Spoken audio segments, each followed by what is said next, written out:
Chapter 174. After rubbing Xiao Naofu from head to toe, Xiangyi figured it was either hungry or gluttonous. She cut a small piece of fish into thin slices, roasted them, sprinkled some seasoning on them and fed them to the kitten. The fresh fish was cooked at just the right temperature, and it tasted many times better than the snacks the stinky boys fed it. Xiao Naofu whimpered and ate with relish. After finishing the last few slices, the cat's round eyes turned. It picked up the fish slices and walked gracefully to Shui with its short legs. Shui and the others were still playing games in front of the coffee table. The kitten nudged Shui with its head. After the other party gave it a puzzled look, it slowly ate the grilled fish slices. Jiangchen, is Xiao Naofu eating the fish that you caught, senior? Xiao Naofu was even more proud. Hee, stinky man, I'll always be Yi's favorite. You're only worthy of fishing for me, ah meow. Shui said calmly, do you have a reliable pet hospital to recommend? Is Xiao Naofu sick? Jiangchen asked nervously. It's not sick, Shui smiled. I just want to know what to pay attention to before a kitten is sterilized.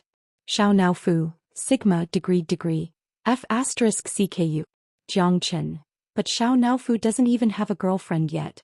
Sterilizing it will deprive it of its happiness. Bullet comments. Qinzai, I suspect you're cheating and I have sufficient evidence. Shui, losing something after getting it is the most painful. The boys were convinced and felt what he said made sense. But for Xiao Naofu it was like a bolt from the blue. What to do? What if the stinky man secretly took it to a pet hospital when he wasn't around? Xiao Naofu suddenly felt a chill under its tail. It hesitated, then leaned over to Shui and spat out a piece of grilled fish. It urged anxiously, meow meow. The netizens were tickled by this scene. Green tea meow is admitting defeat. Green tea acts, big brother, try this fish, it's so delicious. Have you guys noticed? Xianxia only bullies Xiao Naofu when Sister E isn't around. He's just like my dad who often bullies me behind my mom's back. Cack. Shui lovingly rubbed the back of Xiao Naofu's neck and fed it the grilled fish. Be good, okay? Boo, stinky man.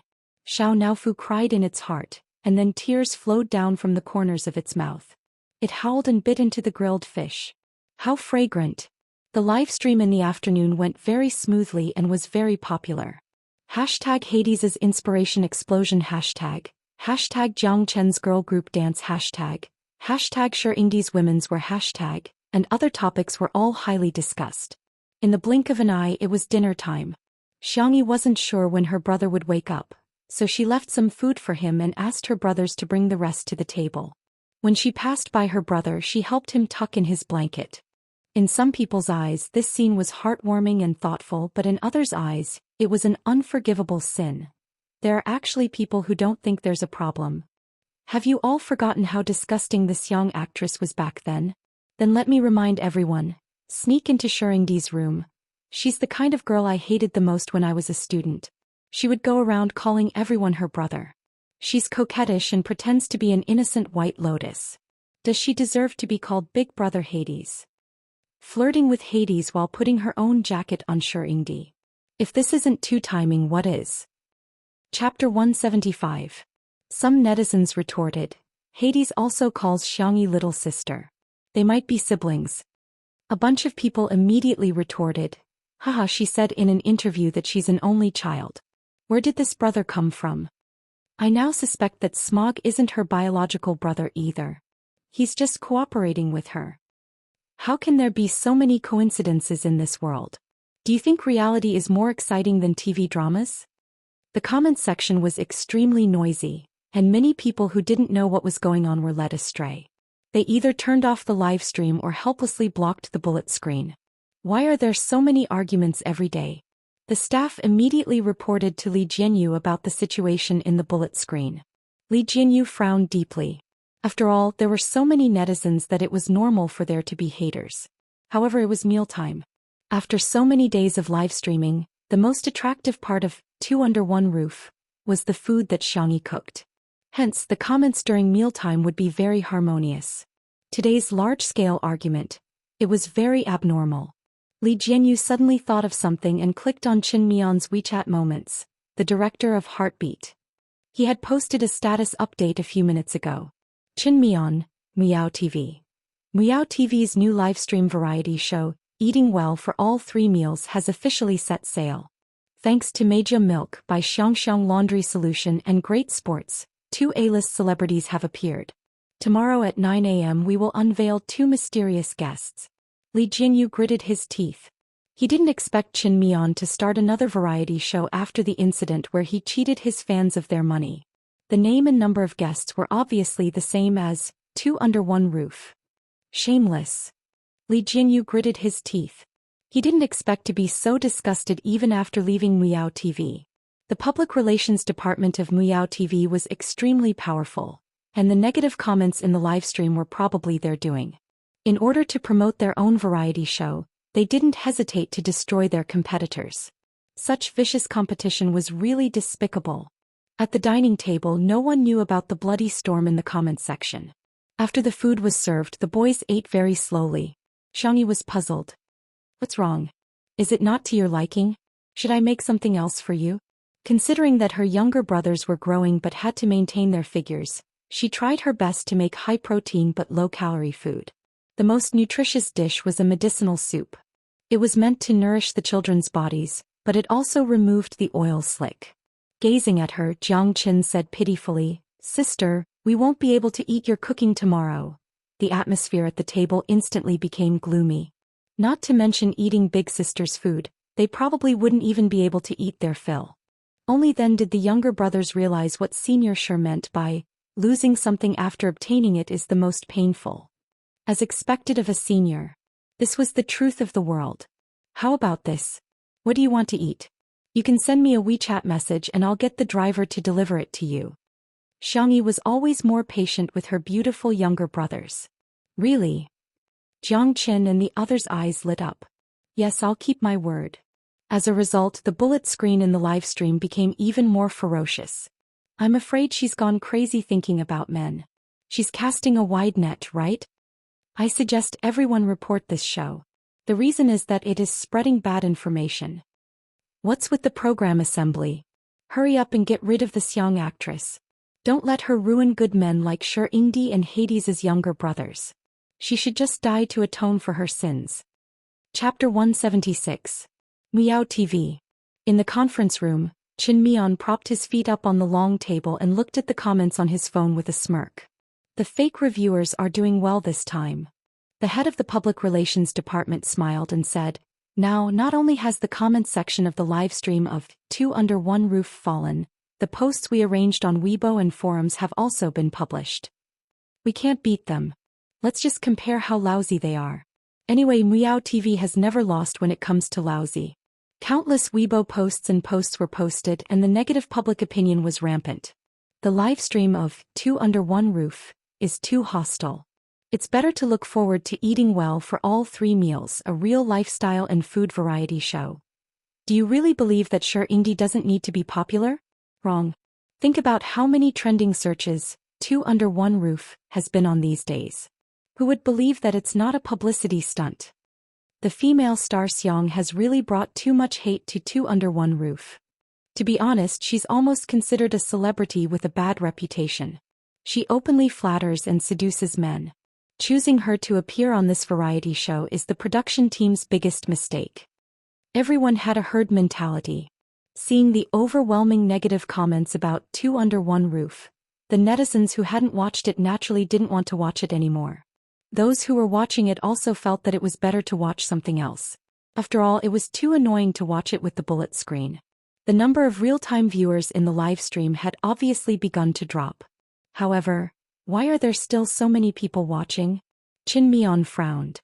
The head of the public relations department was also a little speechless. Aren't these netizens stupid? More often than not, they would charge into the trap like an idiot and achieve the desired effect. They had planned this because they wanted the number of viewers to plummet. Although there was a drop now, the proportion was not high. There were still millions of people watching. She forced herself to save some face.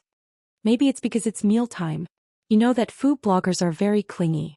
Those fat foodies only have food in their eyes, so they probably blocked the bullet screen. Qin Mian urged, "Add more fuel to the fire.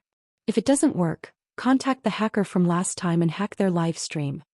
They had used this trick on the day Two Under One Roof started broadcasting, which was also the reason why the live stream of Two Under One Roof was interrupted several times that day. There are experts over at Xianxia app. Ordinary hackers can't break their security wall. Then let's find a top hacker. Top hackers are expensive too. That's nothing. As long as Two Under One Roof collapses, eating well for all 3 meals will be able to earn back the money in minutes. Qin Mian added, don't forget that I invited Zhou Yi and Jiang Yun this time. Zhou Yi, a double best actor, a famous martial arts star with a very high national popularity. Jiang Yun debuted as a singer. She was crowned as the Queen of Songs and had countless popular songs. These two people could be said to be A-listers among A-listers. A few years ago, when news of their secret marriage spread, Weibo was paralyzed. Fans felt that they had been deceived and their reputation was affected. The reason why he participated in eating well for all 3 meals was that Miao TV gave him a lot of money. On the other hand, he wanted to clear his name by showing off his love. The person in charge gritted his teeth. Alright, I'll contact them right away. The manner. The dishes were swept clean. Xiangyi inadvertently turned her gaze and realized that her brother had woken up at some point in time. His slender fingers were resting on his forehead as he looked down at his phone. His expression, it was incomparably ugly. Chapter 177. Xiangyi got up and said, Brother, you're awake. I left some food for you, wait a moment. Hearing her voice, Xianxia raised his head and responded with a feint, before returning to his cold and aloof self. His slender fingers tapped something on the screen. Xiangyi trotted to the kitchen to bring out the food, which was naturally mocked again. In the end there's nothing left. Did Hades find out that she's the king of drama? Why are you still so eager to get close to him? Aren't you cheap? Hades doesn't like you at all, okay? Little did they know that the seemingly noble, aloof and arrogant Hades was currently spouting sweet words on the livestream app. As soon as he sent out a few messages, a notification popped up on the screen. Frowny face. Hello respected user. Your account little sister is the cutest in the world, is suspected of violating the platform's rules and will be unblocked in 24 hours. Please be civilized and speak politely. Xianxia. He took a deep breath and went to the bathroom to wash his face with cold water. Only then did he feel a little more stable. He dialed his little uncle Xiangfeng's number. After the call connected, he skipped the pleasantries and went straight to the point. Unblock my account on the Xianxia app. Xiangfeng complained, am I omnipotent? Why do you always come to me for everything? What kind of overbearing CEO are you? Can't you do that? Xiangfeng. Send me your account number, I'll get someone to see what's going on. Xianxia sent a screenshot of his account number to Xiangfeng's WeChat. Xiangfeng forwarded it to the staff of the technical department and clicked on his little niece's livestream to take a look. Thus, there was one more netizen in the livestream who was arguing with the haters. Thus, there was one more account that the technical staff had to unblock. Xianxia came out of the bathroom and saw his sister coming out with 2 plates of food. One was the stir-fried pig intestines with pepper that he had ordered, while the other was his favorite seafood pasta. Xianxia stepped forward and snatched the plate from her hand. He said fiercely, I'll serve it myself. How could his sister use her hands to serve food? Xiangyi blinked. Brother, what's wrong? Who made you angry? Xianxia, it's none of your business. Bullet comments in the live stream. Clap clap clap face fairy, does your face hurt? Xianxia sat down at the dining table and noticed Shui's jacket. He said angrily, why are you wearing her clothes? Shui said calmly, she lent it to me. Nonsense. Xianxia roared. His eyes fell on Xiangyi.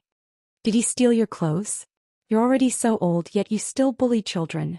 No matter how old Xiangyi was, she was still a child in his eyes. The word age successfully stabbed Shui in the heart.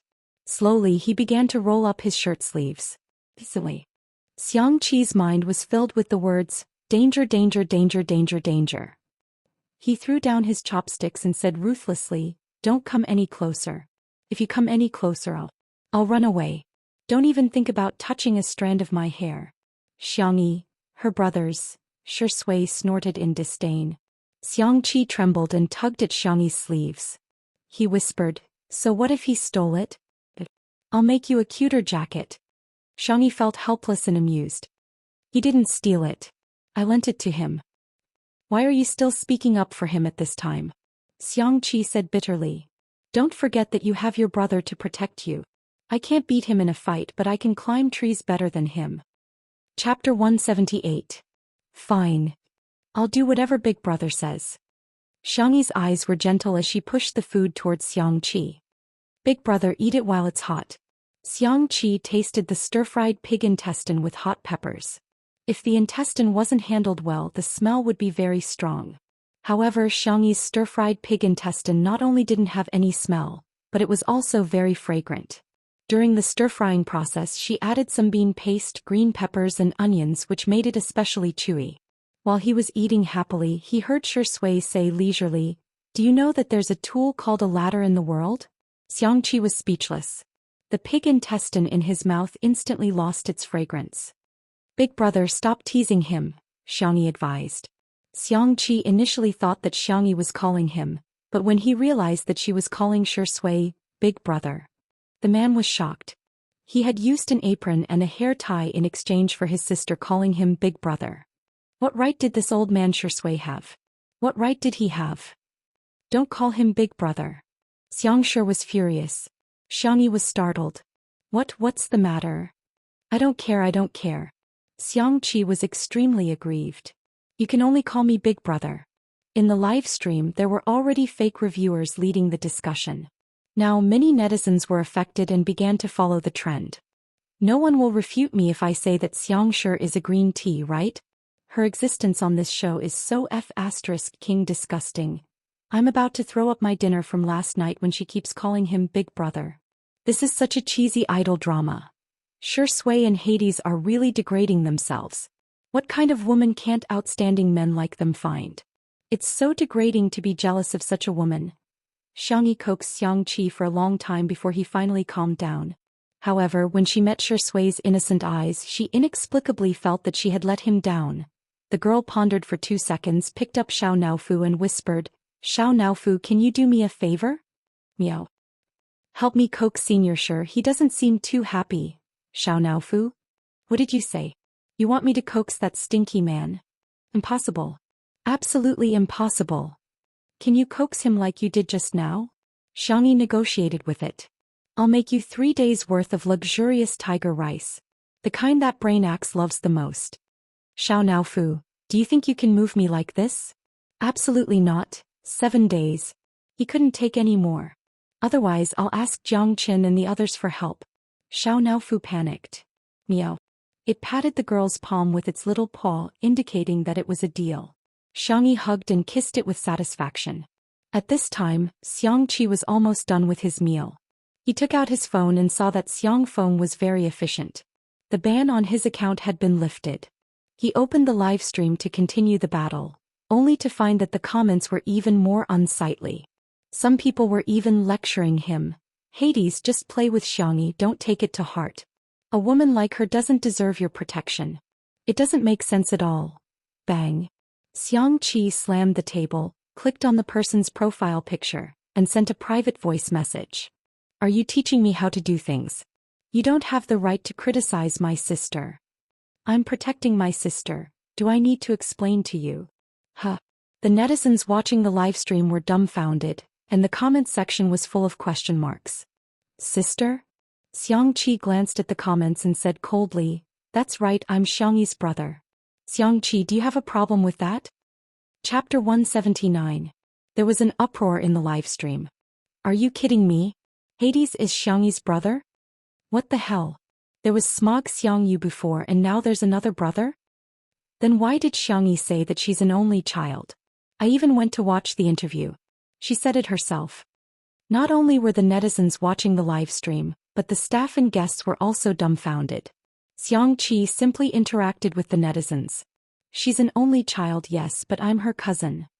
Xiangyu, that silly boy is my cousin. We're family. Xiangyi watched from the side in a daze. She didn't expect that her brother would choose to disclose their relationship in such a way. The reason why he used the name Hades instead of his real name was that he only wanted to rely on his own strength and didn't want to have anything to do with the Xiang family. But now, because of her, Her brother had exposed his real identity that he had been hiding for years. All of a sudden her slender wrist was grabbed. Xianxia looked up, only to find that her brother was standing in front of her at some point. Xianxia's expression was unprecedentedly solemn. "She's my sister, not someone you can bully as you please." Rumors stop with the wise. I don't want any more slanderous remarks about her. Cyberbullying is too simple. Most of the time, you don't realize how much harm your casual words can bring to others. If you can't learn to be kind, then at least keep your mouth shut. There was silence in the live stream, and even the netizens didn't know where to start. After more than 10 seconds, the comments section suddenly exploded. "Ah, Hades is so awesome. When he was climbing the tree he looked so silly and adorable, but now he's so damn handsome when he's seriously defending his sister. What the F *CK? One brother is an esports guru while the other is a top designer. Other people's sisters really don't disappoint me. So everything makes sense now. Sister E treats Hades well because she dotes on her brother. Hades made aprons and hair rings for Sister E because he dotes on her. It's not like he's casting a net, it's a sibling relationship." The posts on Weibo and forums that were criticizing Xianxia for flirting with Hades were instantly rebutted by netizens. Case solved, they're siblings. I suddenly feel weird. Why does he have to snipe Sister E every time? I just heard the analysis of a big shot in the media industry. He said that the core of Two Under One Roof seems to be Xianxia, but it's actually Xianxia. In the early stages of the variety show, they relied on Xianxia's popularity, but what really stabilized the number of viewers and enriched the show's content was Xianxia's culinary skills and skills. If it were any other artist, they wouldn't be able to achieve this effect. In other words, without Xianxia, this variety show would never have achieved what it has today. The public opinion had reversed. Chapter 180. Xianxia flirting with Hades. Are you kidding me? Xianxia two-timing. Are you kidding me? Thanks to the convenient speed of the internet, any information spread hundreds or thousands of times faster. The hashtag Xianxia's brother, Hades hashtag became a trending topic, and the number of related topics remained high. Suppressing hashtag eating well for all 3 meals is about to start streaming hashtag Meow TV. Seeing the shocking reversal, Qin Mian was about to vomit blood. He said angrily, "How can he be her brother? How many brothers does she have?" The head of the public relations department had a sullen look on her face. She never expected that Xianxia and Hades were actually siblings. None of the points that she had asked the internet trolls to slander them could be used. Those were the prerequisites to slander them. Slandering them out of nothing wouldn't have much of an effect. The number of viewers in the live stream of Two Under One Roof rose from more than 4 million to 5 million, and then to 6 million. Her heart skipped a beat when she saw the number. At this rate, it would probably rise to 10 million by the evening peak. What did that mean? It meant that Two Under One Roof was really going to be a hit. Where are the hackers? Have you found them? Qin Mian roared. The head snapped out of her daze and hurriedly checked the messages on her phone. Her eyes lit up. I've contacted them. Qin Mian smiled viciously. Over 10 million? Don't even think about it. Xianxia's interaction with the netizens was still going on, and he was basically praising his sister the entire time. Of course my sister is the cutest in the universe. Don't think that she's just good at cooking. Her sense of taste is amazing. She can tell the seasoning and cooking techniques just by tasting a dish. Xiangyu is Samao Go, so I'm Sanmao Go? Who posted that? First it's kelp silk, now it's Sanmao Go. Do you think I don't care about my reputation? At this moment the live stream suddenly went black and was forced to stop. All the viewers in the live stream immediately exited. They wanted to enter again, only to find that there was a bug in the live stream of Two Under One Roof. At the live stream, Li Jinyu hurriedly called the staff forward to check the faults. Xiao Naofu on the other hand hesitated for a long time before finally jumping to Shui's side. It laid down, revealing its soft, milky white belly, its eyes filled with tears of humiliation. Shui raised her eyebrows and scratched its belly. Then she withdrew her hand disinterestedly. Humph, what a stinky man playing hard to get. Xiao Naofu refused to believe it and used its head to nudge Shui's palm again. The man remained unmoved and even pushed it away in disgust. Boom. The sky collapsed. Xiao Naofu sat on the ground, doubting its life. This man he is not interested in this hoo-hoo's body. Holding the kitten's paw, Jiangchen teased it with a smile. Your sister just kissed you and you're abandoning her to play with someone else? He paused for a few seconds. His slender hand grabbed Xiao Naofu by the scruff of its neck and brought the cat in front of him. Shui narrowed his eyes. She kissed it? Xiao Naofu tilted its head. Meow. Shui curled his lips slightly and closed the distance between them. Taking advantage of the unsuspecting kitten, he pressed his pale lips onto Xiao Naofu's forehead with a chirp. Jiangchen was dumbfounded. An inexplicable thought came to his mind. Does Senior sure count as indirectly kissing my sister? Xiao Naofu. Damn it, why did you kiss me? This hoo-hoo is not clean anymore. Chapter 181. A few minutes later, Li Jianyu helplessly announced, Xingchen Broadcasting contacted me, saying that a hacker maliciously attacked the database and specifically targeted our broadcast room. Even if we change to another broadcast room, I'm afraid we'll still be attacked. Today's broadcast will end here. Thank you for your hard work. The C7 brothers still had a schedule early in the morning. Although there were some regrets, they still had to leave. Before leaving, the brothers bowed to all the staff to express their gratitude. The program crew had a good impression of these cute and polite brothers. Li Jianyu even added them on WeChat to see if there was a chance to recommend them to other directors in the industry. Finally, it was time to say goodbye to Xianxia. Sister. There were thousands of words in his heart, but he didn't know where to start. Jiang Chen's eyes were red. Thank you for inviting us to participate in Two Under One Roof. I feel very happy. Yes, me too, sister.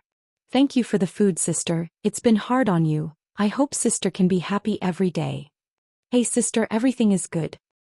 In the fast-forwarded world, Xianxia had experienced too many farewells, so when she returned to the real world, she basically didn't take the initiative to socialize, because being in contact with people meant that there would inevitably be times when they would be separated. However, Two Under One Roof gave her a different feeling. Here, I prepared it for you guys. Eat well, especially when you're in a bad mood. Only then will you have the strength to face everything. She took out a few bundles of packed lunchboxes and smiled gently. I'm looking forward to the day when you guys shine on the stage. You can come eat here whenever you want, you're always welcome. Someone sobbed and the sad mood spread. The younger brothers took the bento in her hand and walked forward without looking back. They were afraid that if they looked back they wouldn't be able to hold back their tears. They didn't fear the cruelty of this world. But they could never be indifferent to gentleness. After sending off the brothers, Xianxia was blocked by Xiangqi. Brother. The girl looked up and called out to him in confusion. Xiangqi's handsome face was tense. Want to talk? Xianxia bit her lip and nodded. Under the tall sycamore tree, Xianxia sat on the swing and looked at her brother expectantly. Xiangqi raised his hand and swung the swing for her. After pondering for a moment, he asked, Where have you been for the past year? Xianxia didn't know how to answer. It's okay if you don't want to talk about it. It's good that you're back. Xiangqi's voice lowered, revealing a hint of hoarseness. The tip of Xiangyi's nose began to sting. She propped herself up on the tips of her toes and stopped, staring at Xiangqi seriously. Brother, I went on a trip. I went to a very distant place, met a lot of different people and learned some strange skills. Now that my trip is over, I'm going home because you're all here. Xiangqi's expression changed slightly. He turned his face away and asked awkwardly, Hey, did anyone bully you? Do you need me to avenge you? Xiangqi smiled. No, I'm the one bullying others. After all, she was the strongest assistant in the world. Xiangqi felt as if a heavy burden had been lifted off his shoulders. He suddenly grabbed Xiangqi's little face and squeezed it twice, threatening her fiercely. The next time you go on a trip you have to bring me along. At the very least, you should have informed me. I'm really worried about you. Sister, be good, okay? Chapter 182. The air was especially fresh after the rain and there was a faint floral scent in the air. A few street lamps gave off a warm glow and even the night breeze was extremely gentle. Xianxia wanted to cry but she tried her best to hold it in. She sounded like she was about to cry. Don't cry. Xiangqi's tone was fierce and his voice was nasal. He sniffled, took out his phone and turned on the camera. You hurry up and coax me. Xianxia, Big brother is the best in the world? Xianxia emphasized, third brother is the best in the world. Xianxia cooperated and recorded a video. Xianxia was elated. I'll send it to Xianxian and the rest now. The atmosphere between the brother and sister was filled with warmth after they had reconciled. Not long after the message was sent, Xianxia was curious. Did they reply? Xianxia took a look and saw that Xianxian had not replied. It was probably because of the time difference or because he was busy with work overseas. Xiangyu had not replied either. He was probably still in an autistic state. However, his second brother Xiangli, who he thought was the busiest, had replied. Xiangli, huh? Xiangli, smile. Smile. Xiangli, I'm planning to go to the manor tomorrow. Xiangli, the sun will still rise tomorrow. It's unknown if you can see it. Xiangqi. He quickly put away his phone and put it in his pocket, not showing Xiangyi the content of his reply. Brother, let me see. Xiangyi whined. What are you looking at? Go to sleep. Xiangqi put on the airs of an older brother. Well, I have to go back to the studio to work on the new design. Huh. That urgent? Stay for another night? You can leave after breakfast tomorrow. Ah, I want to eat my sister's breakfast. But I have to be alive to eat it. Xiangqi struggled for 2 seconds and made up his mind. You don't have to send me off. I'm leaving. Bye. He plunged into the darkness as if he were being chased by a dog. Xiangyi. The childish third brother was so strange. However, she and third brother had reconciled. Thinking of this, a smile appeared at the corner of the little girl's mouth, and even her footsteps became lighter. In the living room, when Xiangyi came in, she saw Shui fiddling with the projector. The screen was frozen at the beginning of a movie. It looked like a horror movie.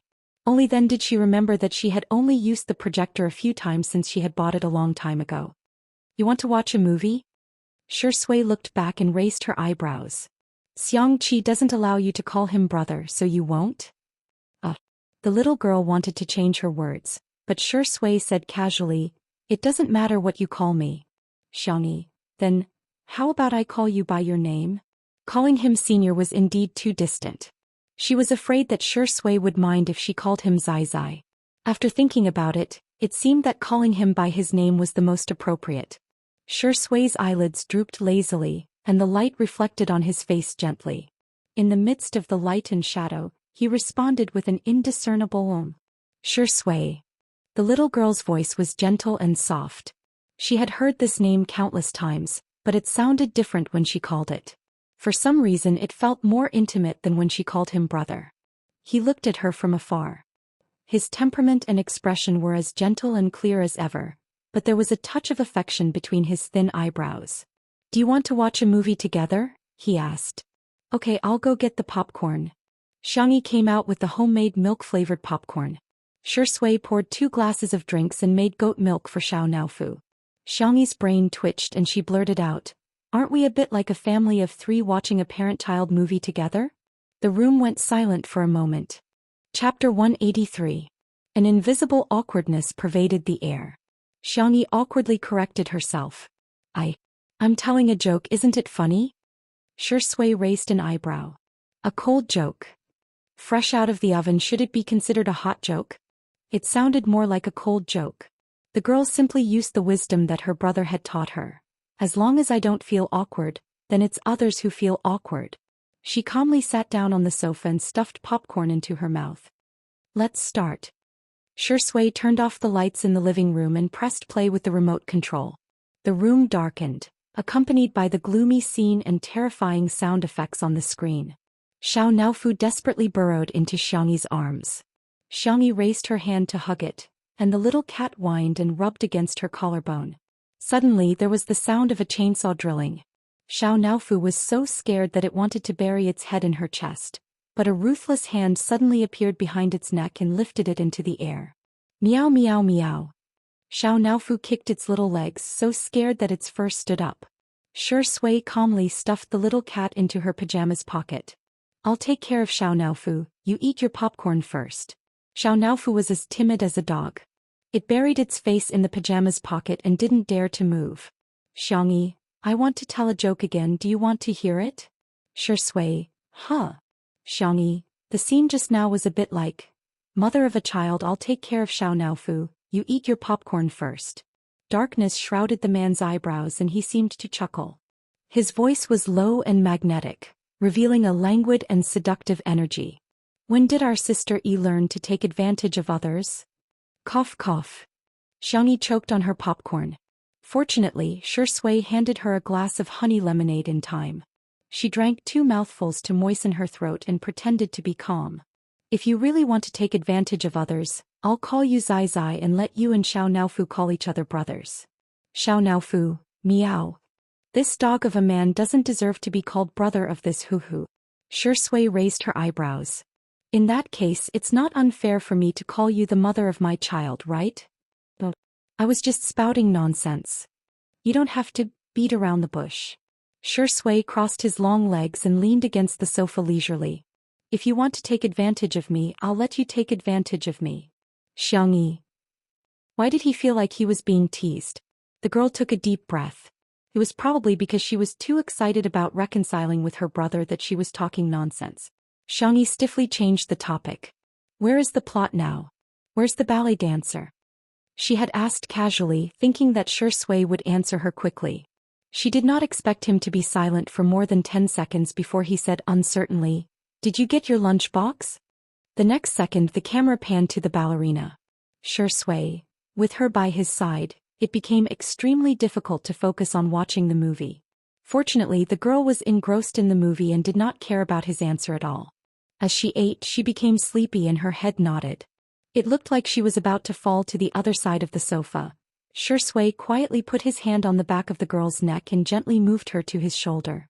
The girl leaned on his shoulder, sleeping soundly with her eyes closed. His thin lips curled up slightly. Xiao Naofu's cat eyes widened. It felt like this scene was even scarier than the horror movie that was currently playing. This dog of a man actually has such a gentle side. Don't tell me this hoo-hoo is really going to have another father. Oh no, another brother? Chapter 184. Unlike the peaceful days in the manor, a huge wave had been set off on the internet. First, there was a huge reversal of public opinion. Claims about Xiangyi being a seductress and the self-objectification of women were all overturned by netizens. The marketing accounts and fake reviewers were scolded so badly that they began to doubt their lives. Then the closure of the livestream caused strong dissatisfaction among fans. Complaints and disses were everywhere on the internet. What technical problem is this? It's been so long and they still can't watch the livestream? Let's talk about a conspiracy theory. I feel that the problem with the livestream is not a technical problem at all, but someone's doing.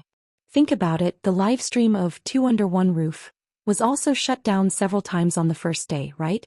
Don't talk about traffic problems. The traffic for the premiere of Heartbeat Next Door is not lower than that of Heartbeat. Why is the livestream so peaceful and the internet so stable?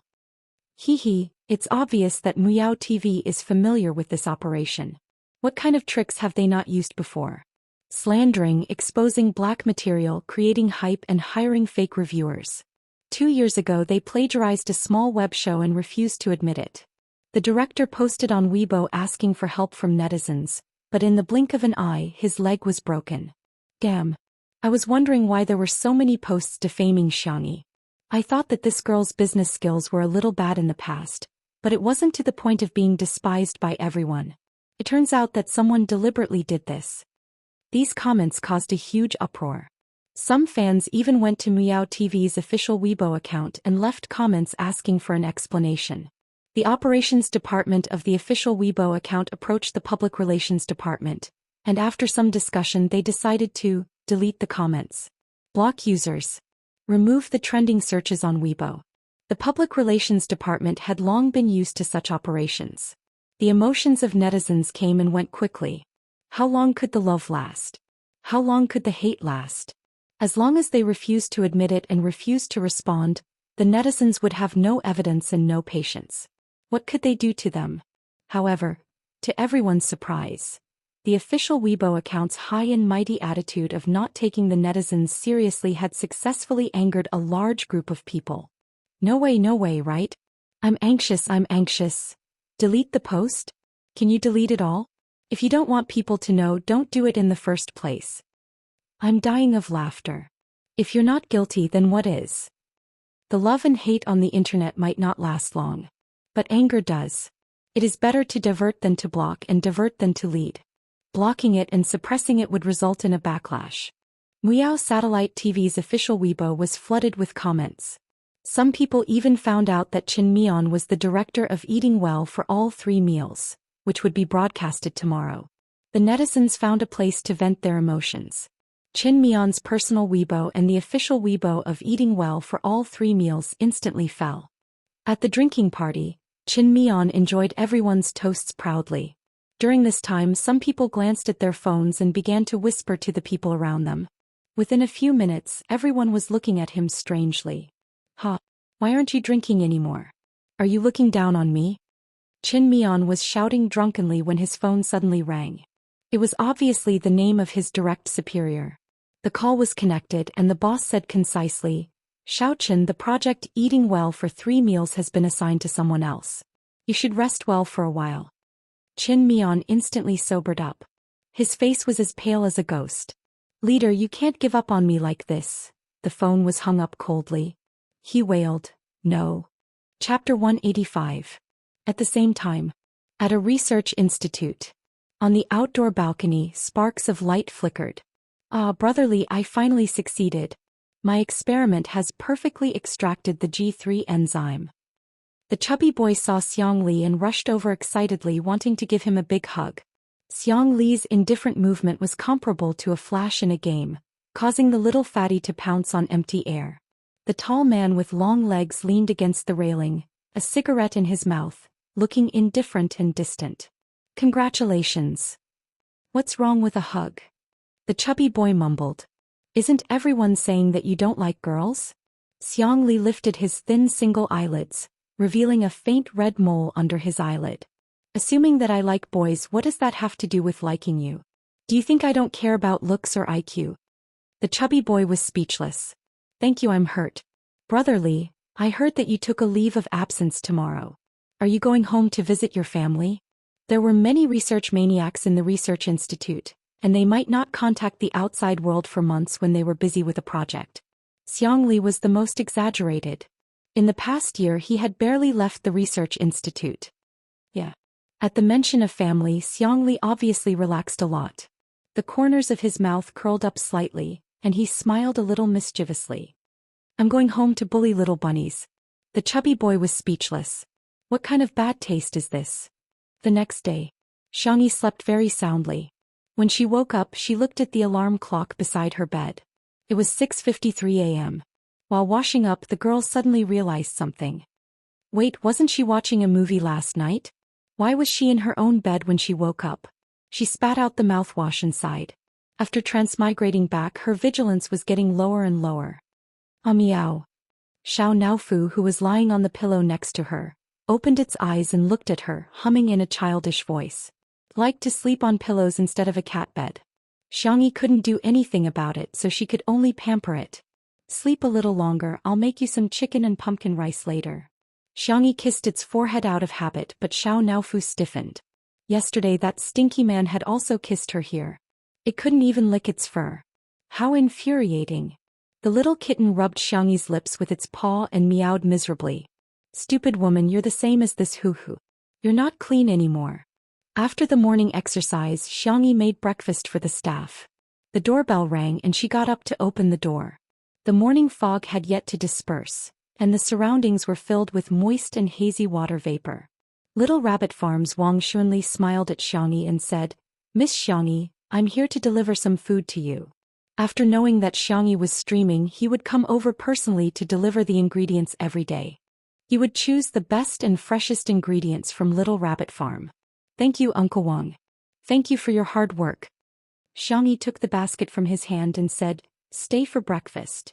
Wang Xunli said, No, there are quite a lot of things to do at the farm. Oh, by the way, it seems that people from the research institute are coming over today. I received a notice that the experimental field is going to be inspected or something. I see. Xiangyi nodded. Then I'll have to trouble you to cooperate. As they spoke, the sound of a car horn came from the gate. It was a very rhythmic 3 beeps, no more and no less as usual. Xiangyi's heart skipped a beat. Looking into the distance, she saw a low-key black car. The muscular bodyguard got out of the car first and opened the door for the person in the back. She received an editor's notice that Sister E is 10 years old would be published after 0:30 tonight. After it was published, each chapter would cost 5 cents, and it would cost about 2 to 3 cents a day to catch up. Those with high VIP status could even get a discount. Writing a book was just like being a staff member at a fried chicken shop, a milk tea shop, and a staff member at a hot and sour noodles shop. It was all a job. Yuanyuan also earned her tuition fees and pocket money through her own hands. She hoped everyone could understand. A little plot trailer. 1. Isn't Second Brother Online good? White Chia Black meets Green Tea Meow and Best Actor. The competition between families is about to start. 2. Sea King. Sister E is online and there's a bunch of fresh meat in the house.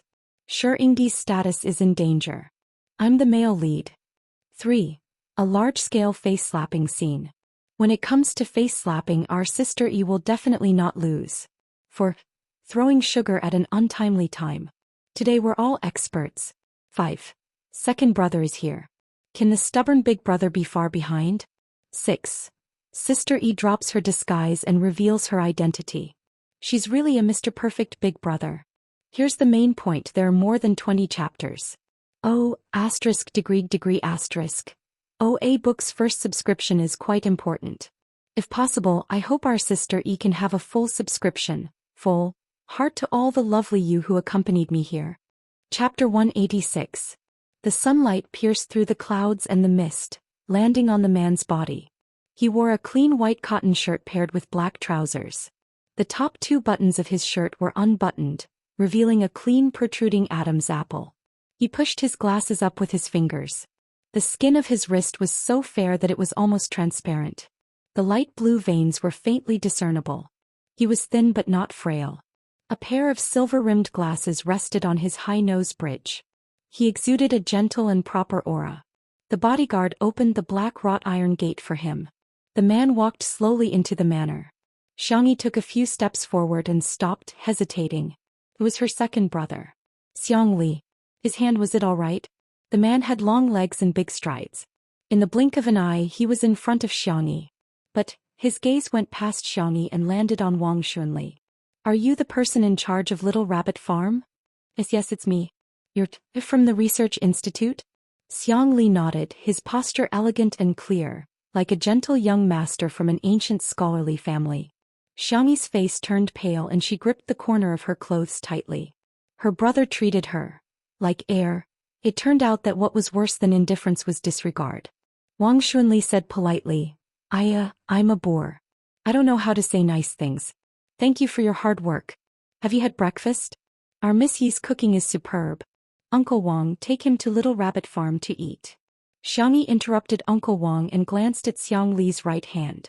Upon closer inspection she saw that it was wrapped in a light-colored wrist guard. She bit her lower lip subconsciously, not daring to meet Xiang Li's eyes at all. She was afraid that she would see blame in her second brother's eyes. She was even more afraid that her second brother would treat her like a stranger. As for breakfast, considering her third and fourth brother's attitudes, her second brother must hate her to the core. How could he eat it? He would probably be annoyed if he even spoke to her. For the first time Xiangyi ran away. She ran away. Missy? Wang Xunli scratched his head, puzzled.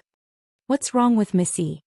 She had never made a mistake when it came to etiquette, but her behavior today was very unusual. However, Xiangli suddenly narrowed his slender eyes, as a glimmer of a black-bellied light flashed past his eyes. He had only experimented for a while and the answer had already surfaced. As expected, it wasn't that her, anymore. Xiangyi stayed in the room until 5 minutes before the start of the live broadcast.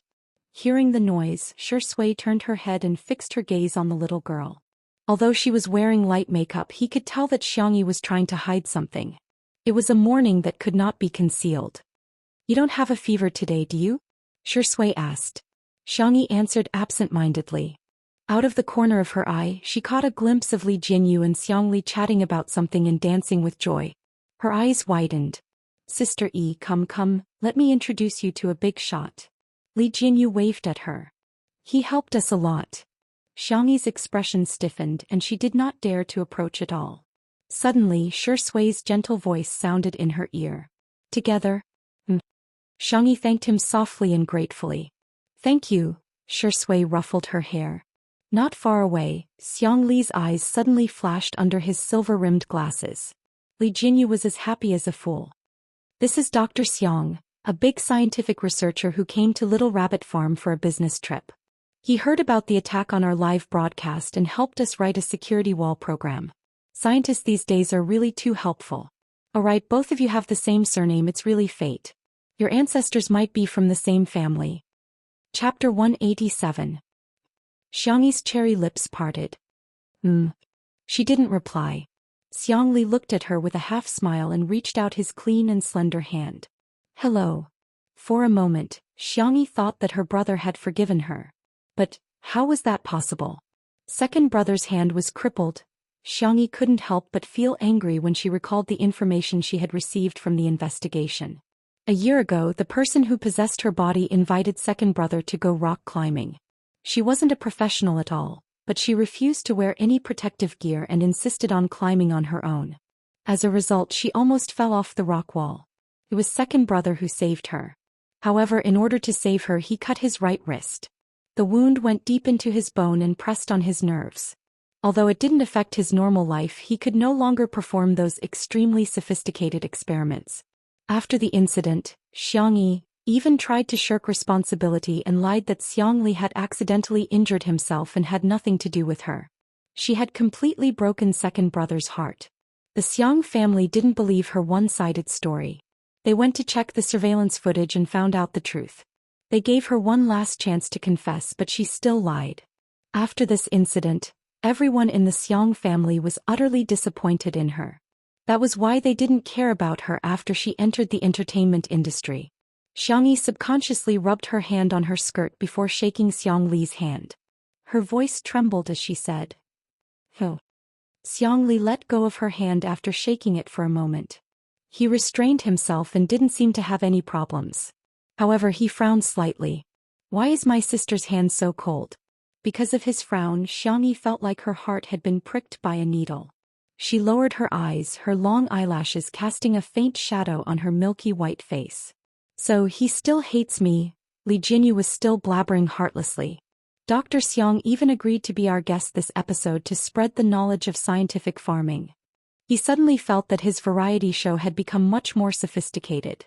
Xiangyi felt a little happy. If her brother was going to be a guest, didn't that mean she would be able to see him all day? But she soon realized that perhaps her brother didn't want to see her. 2 minutes later. Teachers, get ready. The live stream is about to begin. The staff members began to move. Xiangyi forced herself to look at the camera. As usual, today's live broadcast began with breakfast on the dining table. Steamed buns, soy milk, bean dregs, cakes, tea, eggs. Simple home-cooked dishes were cooked with Xiangyi's skillful hands, making them incomparably appetizing. She made 2 kinds of stuffed buns. The meat buns were made from 3 fat and 7 lean pork. She used a processing machine to make minced meat and added scallions, ginger, fennel and other things to enhance the flavor. The vegetarian buns were made from mushroom and winter bamboo shoots. She added a few drops of sesame oil and it tasted particularly delicious. Even the folds were pinched like a piece of art. They were delicate and white, obediently nestled in the steamer, waiting to be pampered. Soy milk was made by mixing soybeans, rice, peanuts, red dates and other ingredients. Then it was ground out bit by bit using the graphite in the small kitchen before being heated. The remaining bean dregs were mixed with a little flour and eggs to make a bean dregs cake. It was crisp and crispy. The tea eggs were stewed overnight and even the egg yolk had become tasty. Paired with a dish of boiled vegetables and a few small plates of pickled vegetables, it was nutritious and heartwarming.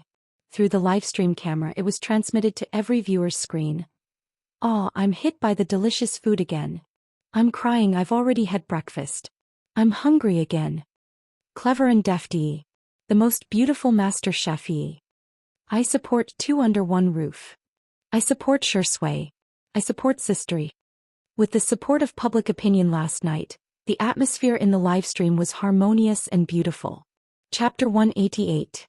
When Xiang Li entered the scene, Li Jinyu acted as the narrator and gave him a simple self-introduction. The live comments. A 26-year-old PhD student? What kind of divine top student brother is this? Woo. He has such a clean temperament. He has a gentle and scholarly aura and that little red mole. He's so perfect for my taste. He's not a doctor, he's a sniper. Which Xiang is he? Xiang? Xiang? Xiang? If it's Xiang Li, he might be Sister Yi's brother. I'm dying of laughter. Is everyone with the surname Xiang her brother? What are you dreaming about in broad daylight? It's none of your business. How much did Miao TV pay you? Why do you have to be a dog instead of a human? As long as there were one or two haters, they would soon be rebuked. Miao TV was now everyone's public enemy. Of course, they had to defend Xiangyi. At the dining table, Xiangyi held her breath nervously, afraid that her brother wouldn't touch the food she cooked. To her surprise, her brother ate it. His expression was natural and he didn't show any disdain. He even praised her by saying, "It tastes good." Xiangyi thought that her brother might have said that out of social etiquette. Facing the person who ruined his hand, he was still so gentle. Her brother was really great. Little did she know that Xiang Li really just felt that his sister's culinary skills were too good. It's been a long time since I last tasted this delicious. He slowly peeled a tea egg and handed it to Xiangyi. Here for you. Xiangyi raised her starry eyes, full of disbelief. Seeing that she didn't take it, Xiang Li placed it on a small plate in front of her. He then peeled another one and gave it to Shui. Shui. Thank you. Xiang Li smiled slightly. You're welcome. The pop-up comments instantly exploded. Is there anyone who supports the doctor and Sister Yi? Don't the doctor and best actor pair make sense? Big bro swordsman is so gentle Q, I can't resist such a gentle man.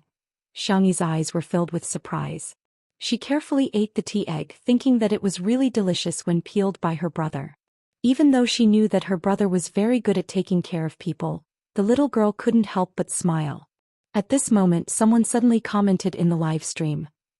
F***CK, did any of you see the new news about Xiangyi on Weibo? I'm shocked. Her persona has completely collapsed. At first there were people who mocked. Another water army? I won't see you off. But soon more and more people posted similar comments, arousing the curiosity of many people. Hence they opened Weibo.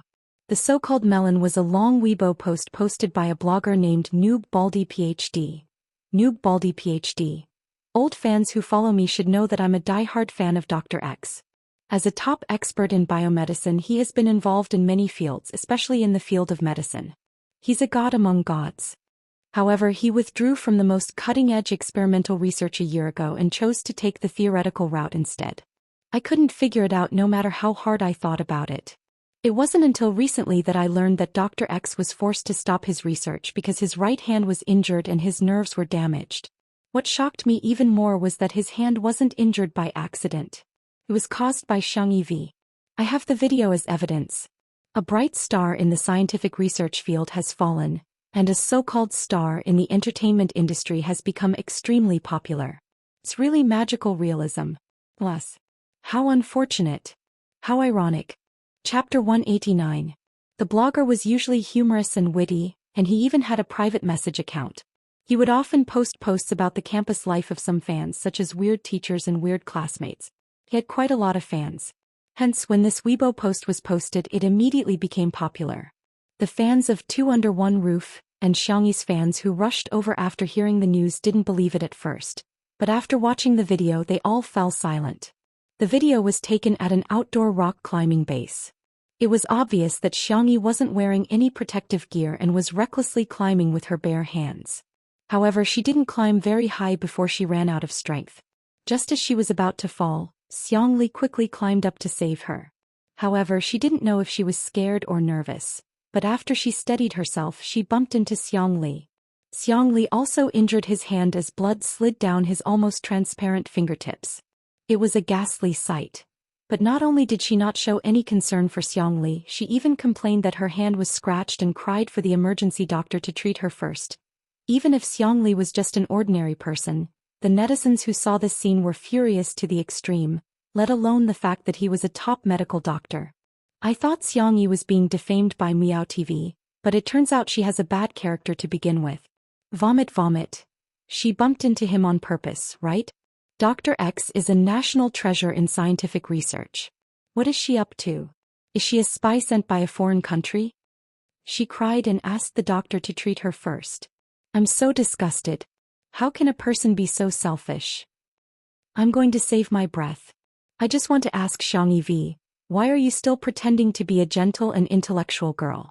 Are you a B***T? When the public relations department of Muyao TV saw this Weibo post, they slapped their thighs and exclaimed, "This is like giving a pillow when I'm sleepy." The public relations department bought this Weibo post on the spot and made it a hot search. A stone stirred up 1,000 ripples and the ripples were monstrous.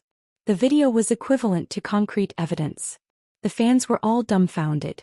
Not to mention defending Xianxia, most of them began to waver on whether they should stop being fans.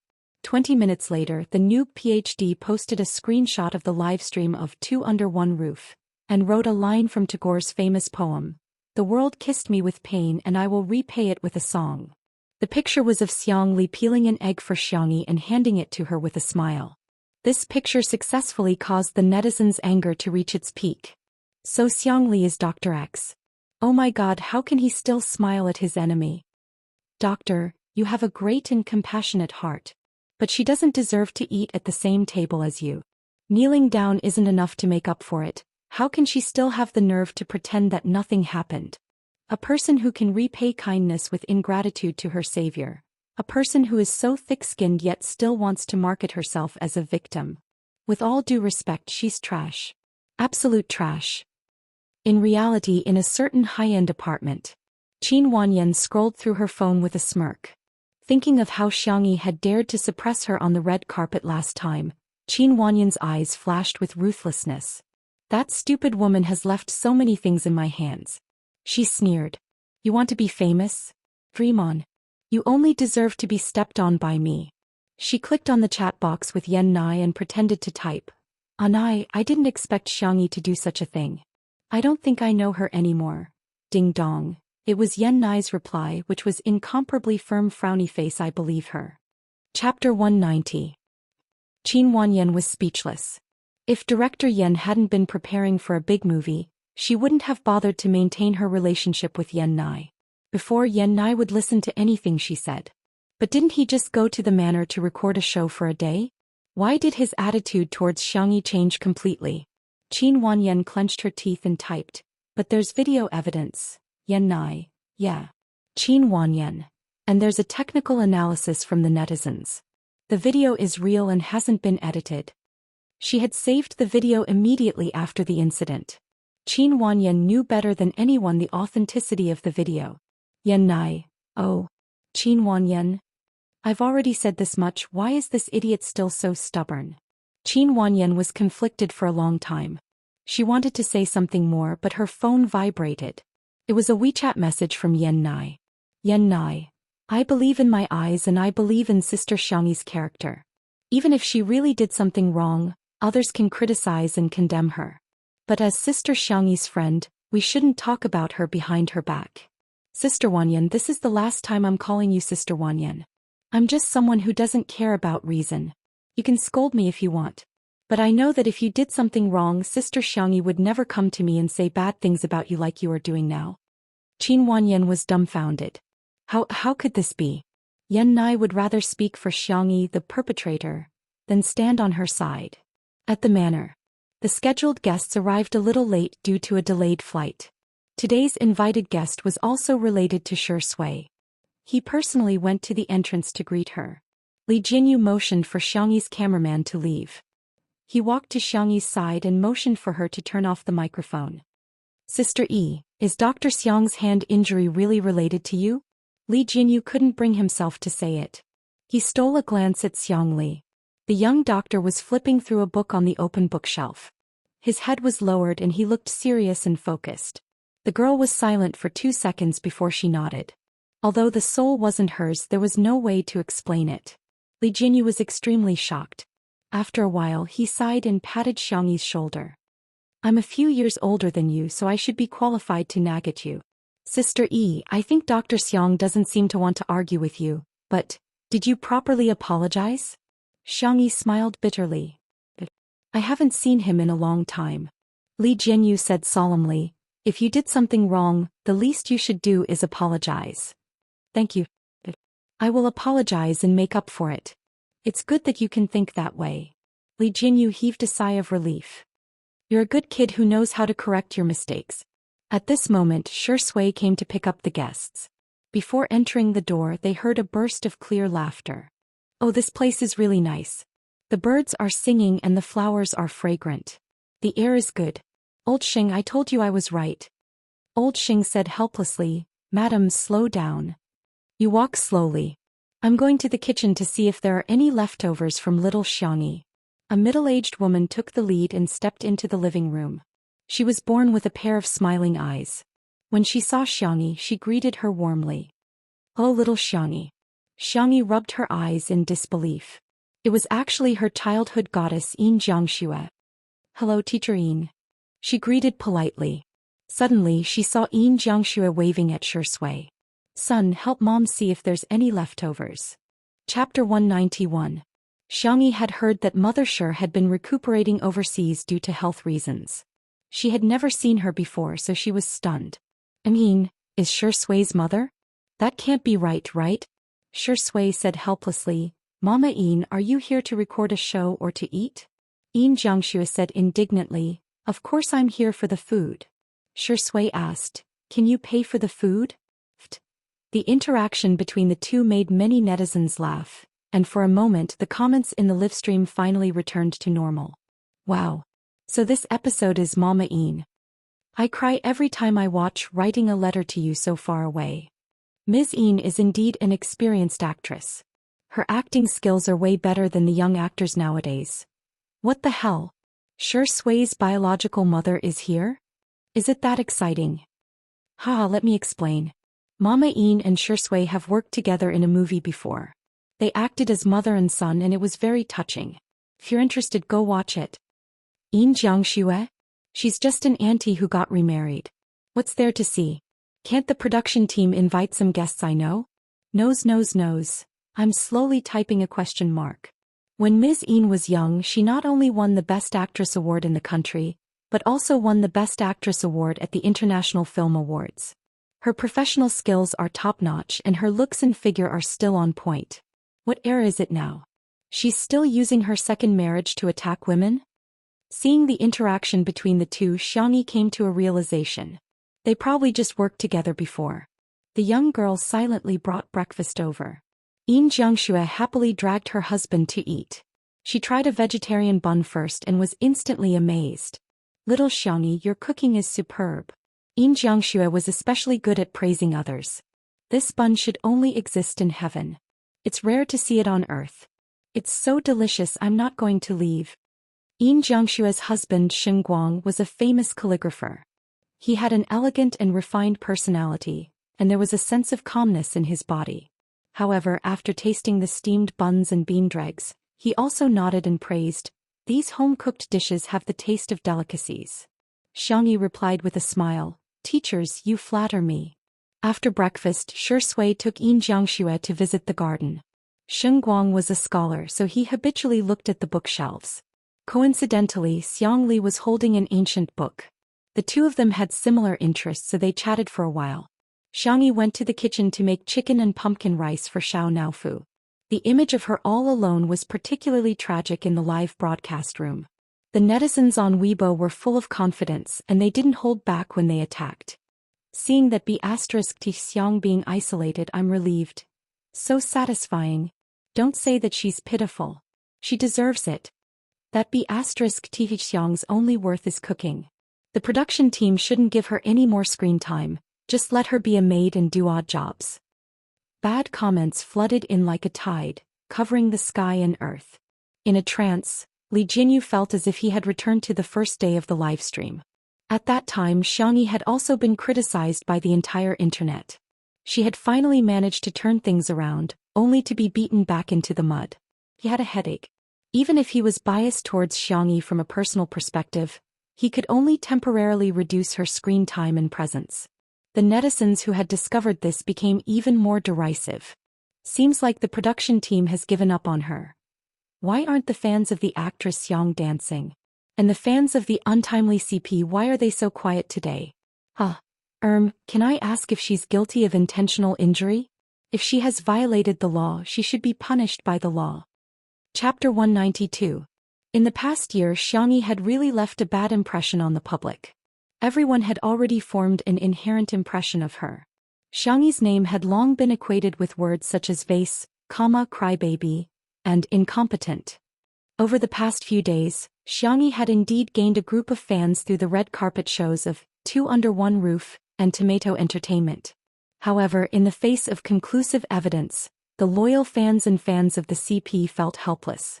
Not to mention the haters who entered the scene later had very dirty mouths.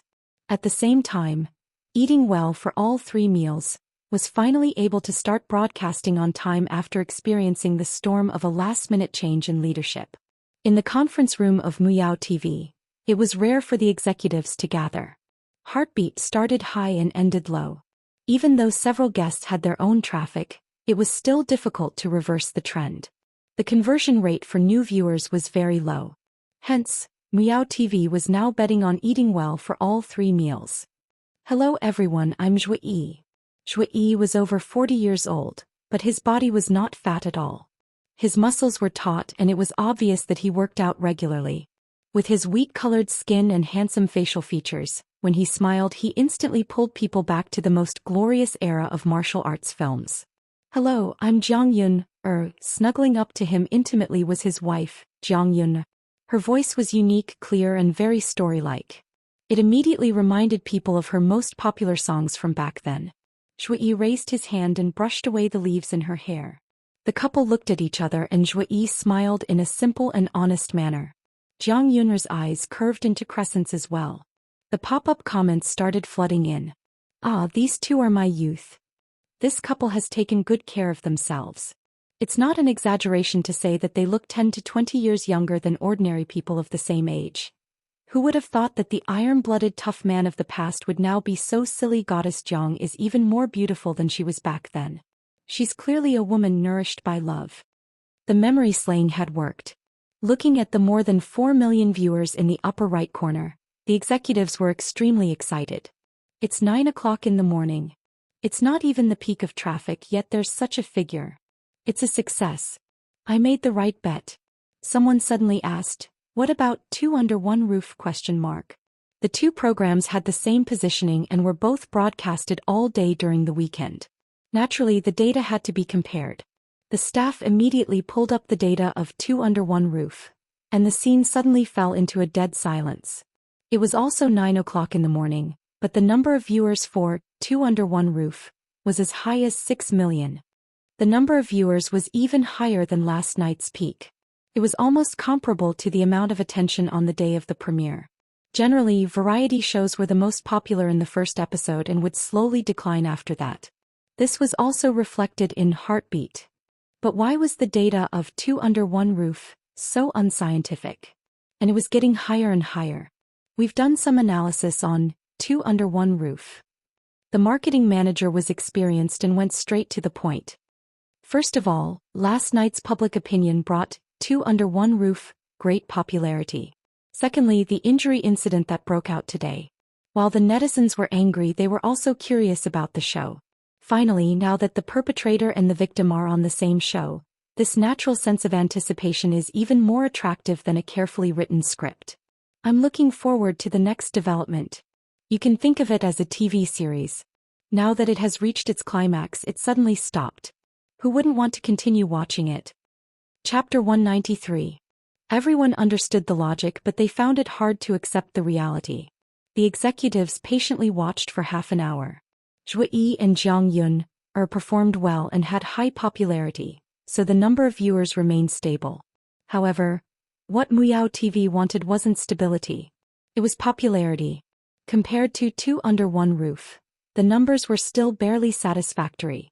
Besides, Zhou Xian and Jiang Yun had received a total of hundreds of millions of yuan in remuneration. After spending so much money, the executives immediately felt indignant that the show was not as popular as they had expected. Had they known earlier, they would have invited a few cheaper guests. Perhaps there would have been more viewers. Change the live stream to Two Under One Roof. I want to see what's so attractive about this variety show. The director ordered in a deep voice. The deputy director sneered. If you had known this would happen, you wouldn't have done it in the first place. She was dressed in a black and white office dress, with exquisite makeup and a strong aura. She looked like a typical career woman. From the beginning, she had been opposed to the practice of plagiarizing the ideas of other shows. However, although she was capable, her connections were mediocre. Recently, she had been deeply involved in factional struggles and had lost most of her voice. Previously, when Li Jinyu was forced to leave, she was the first to try and salvage the situation. After being rejected, she even gave Li Jinyu a lot of pointers. She was happy that Two Under One Roof was becoming more and more popular. That was because the market needed a healthy ecosystem and healthy competition. Unfortunately, now it had become an era where bad money drove out good money and profits were paramount. In the manner, the guests were divided into two groups. Xianxia learned how to make kimchi from Xiangyi, while Xingguang, Xiangli and Shui went to pick fruits to make jam later. Don't use unboiled water and oil when making kimchi. You must use cold water. Xiangyi explained the steps of making kimchi in a gentle voice. She even wrote down a sticky note and stuck it in a conspicuous place. It served as a reminder and also to avoid missing anything. Xianxia fell in love with this young lady at first sight, probably because of fate. Before coming, she had read a lot of rumors about Xiangyi on the internet. She didn't believe them at first, but after seeing the real person, she was even more certain. Because she worked too hard in her early years, she fell ill. The doctor diagnosed that it would be difficult for her to get pregnant in this lifetime, and her ex-husband divorced her because of this. Fortunately, she met Xingguang. The two of them were very loving, but there were still netizens who made an issue out of her inability to have children. She didn't quite understand why someone would say such nasty words through the screen. Xianxia sighed. If I hadn't gone into filming and got married early, my daughter might have been as old as you, little Xiangyi. Xiangyi's eyelashes fluttered and her eyes were as clear as water. Teacher Yin, do you regret it? Many people have asked me this question and my answer is still, no regrets. With that, Xianxia's eyes turned blank. But I'm not sure about the future. She was actually very afraid. She was afraid that one day in the future she would regret it. Who knows what will happen in the future? The only thing that never changes in this world is change itself. Xianxia pondered for a moment and said, makes sense. Logic is logic, but humans have never been purely rational creatures. So, Teacher Yin, may I ask if I can give you a hug? The girl's eyes were slightly curved. Bathed in the warm sunlight, they were bright and soft. Xianxia was stunned for a moment. Then she took the initiative to hug her. Perhaps all she needed was a gentle hug from the beginning. Chapter 194. The audience in front of the screen felt touched for some reason. It was another brief hug. However, they somehow felt a sense of healing. I don't know why, but I'm suddenly very touched. I'm crying. Mama Yin makes people empathize with her so easily. QAQ. Although I know I'm going to get scolded, I still want to say that Xiangyi did something wrong, but at this moment I feel that she has a very high EQ and is also very warm. Xianxia hasn't had it easy all these years. She gave up her career and got married. But her ex-husband abused her because she couldn't have children. She's really strong to be able to courageously pursue her career and love again. However, no matter how strong a person was, there would always be a soft spot in their hearts. On the other hand, the three men soon picked a few baskets of fruits. Mr. Xing, would you like to come fishing later? The fish in the pond here are quite plump, Shui asked Xingguang in a gentle tone. Xingguang was quite interested in fishing. He nodded and said, sure, but do you have fishing rods? Yes, we have fishing rods, base station rods and lure rods, Xiangli answered casually. In the past, Xiangyi's grandfather would stay here for a short period of time. Xiangyi loved fishing, so there was a complete set of fishing equipment at home. Xingguang thought that he had seen the place where the fishing rods were, so he didn't think much of it. Instead, he said eagerly, shall we compete later? As he spoke, the bamboo basket in Xiangli's right hand suddenly slipped out of his hand, and the peaches inside rolled onto the ground. His expression didn't change as he calmly switched to holding two bamboo baskets in his left hand. Shui looked at Xiangli's right hand, wanting to say something but hesitated. In the end, she didn't say anything and silently took one of the baskets from his hand. Xiangli didn't seem to mind, and he was even in the mood to mock himself. Fortunately, I'm left-handed. However, the netizens watching the live stream were extremely upset. My heart aches for him. Xiangyi's hand is more precious than a surgeon's. I'm crying because he can't hold the bamboo basket. It's obvious that he can't do experiments that require more precision. Xiangyi, when are you going to apologize? Kneeling and kowtowing isn't enough to appease your anger. Why are you still pretending? Meow TV. The big screen in the conference room had a bullet screen function, and the angry comments of the netizens could be clearly seen. However, the number of viewers kept rising. While eating well for all 3 meals was still stable at more than 4 million viewers, Two Under One Roof had soared to more than 8 million viewers. Soon it would break through the 10 million mark. 10 million was a dividing line. Xianxia live streaming was famous for its statistics and all the viewers were real. Compared to the current most popular live streamers, game streamers and so on, there was only one live streamer who broke the 10 million mark, and that was on the day of the annual shopping festival. No, we can't let them continue broadcasting like this. The higher-ups were anxious and had all kinds of suggestions. For example, arranging a script for Zhou Xian and Jiang Yun, making them quarrel and even threaten to break up to attract attention. But it was quickly rejected. Not enough. Both of them didn't have enough traffic and popularity. How about I contact that hacker again? The head of the public relations department asked cautiously. His skills are good enough, but his fees are quite expensive. The deputy station head's tone was strong as he objected. Nonsense. We have to have a bottom line. If we resort to such despicable means, what's the difference between us and shameless people? Absolutely not. Contact him. The station head suddenly interrupted her, his eyes cold and cruel. Chapter 195. The deputy director looked at him in disbelief. She thought that Meow TV was only rotten on the surface, but she didn't expect it to be rotten to the core. The person in charge of the public relations department immediately took action and contacted the mysterious hacker, Zhou Xian, using a specific method. It was said that he was ranked in the top 1% of hackers in the world on Innocence, the largest website for hackers. Zhou Xian got out of bed sleepily with his hair that hadn't been washed for days and began typing code with his eyes still in a daze. It might be difficult for others to hack into a livestream, but for him who was ranked in the top 1% of hackers in the world, it was just a matter of time. Click. The crisp sound of the last enter key being hit could be heard. The compiled program began to automatically attack Xianxia livestream and locked onto the livestream of Two Under One Roof. Lines of code flashed like a stream of light, and black and white formed the most beautiful language in the world. Zhou Xian yawned and got ready to go back to sleep. All of a sudden, a large red warning window popped up. Oh, someone wrote a new security wall? Zhou Xian got excited and the excitement of being able to spar with an expert surged into his brain. He quickly wrote the attack program, but as he wrote he realized that something was wrong. Where did Xianxia livestream find this expert? This code is almost beyond my understanding. Zhou Xian gritted his teeth and tried his best. However, the safety wall on the other side was like a tall mountain that he could never surpass. The speed at which he typed on the keyboard went from fast to faster and then gradually slowed down. In the end, he gave up on the futile struggle. Beep beep beep. You have been locked from the inside. Zhou Xian's face turned pale. He had locked onto the live stream of Two Under One Roof at first, but he didn't expect to be counterlocked. Oh no. He immediately began to pack his things and stuffed a few hard drives and a computer into his suitcase. Without taking any clothes or shoes, he opened the door and was about to escape. Several police officers stood outside the door and showed their IDs with stern faces, vaguely revealing the silver light of the handcuffs on their waists. It's over. That was the only thought in Zhou Xian's mind. In the manner. After answering the call, Li Jinyu said into the microphone, I received a notice that a hacker has just attacked our live stream, but fortunately the hacker has now been brought to justice.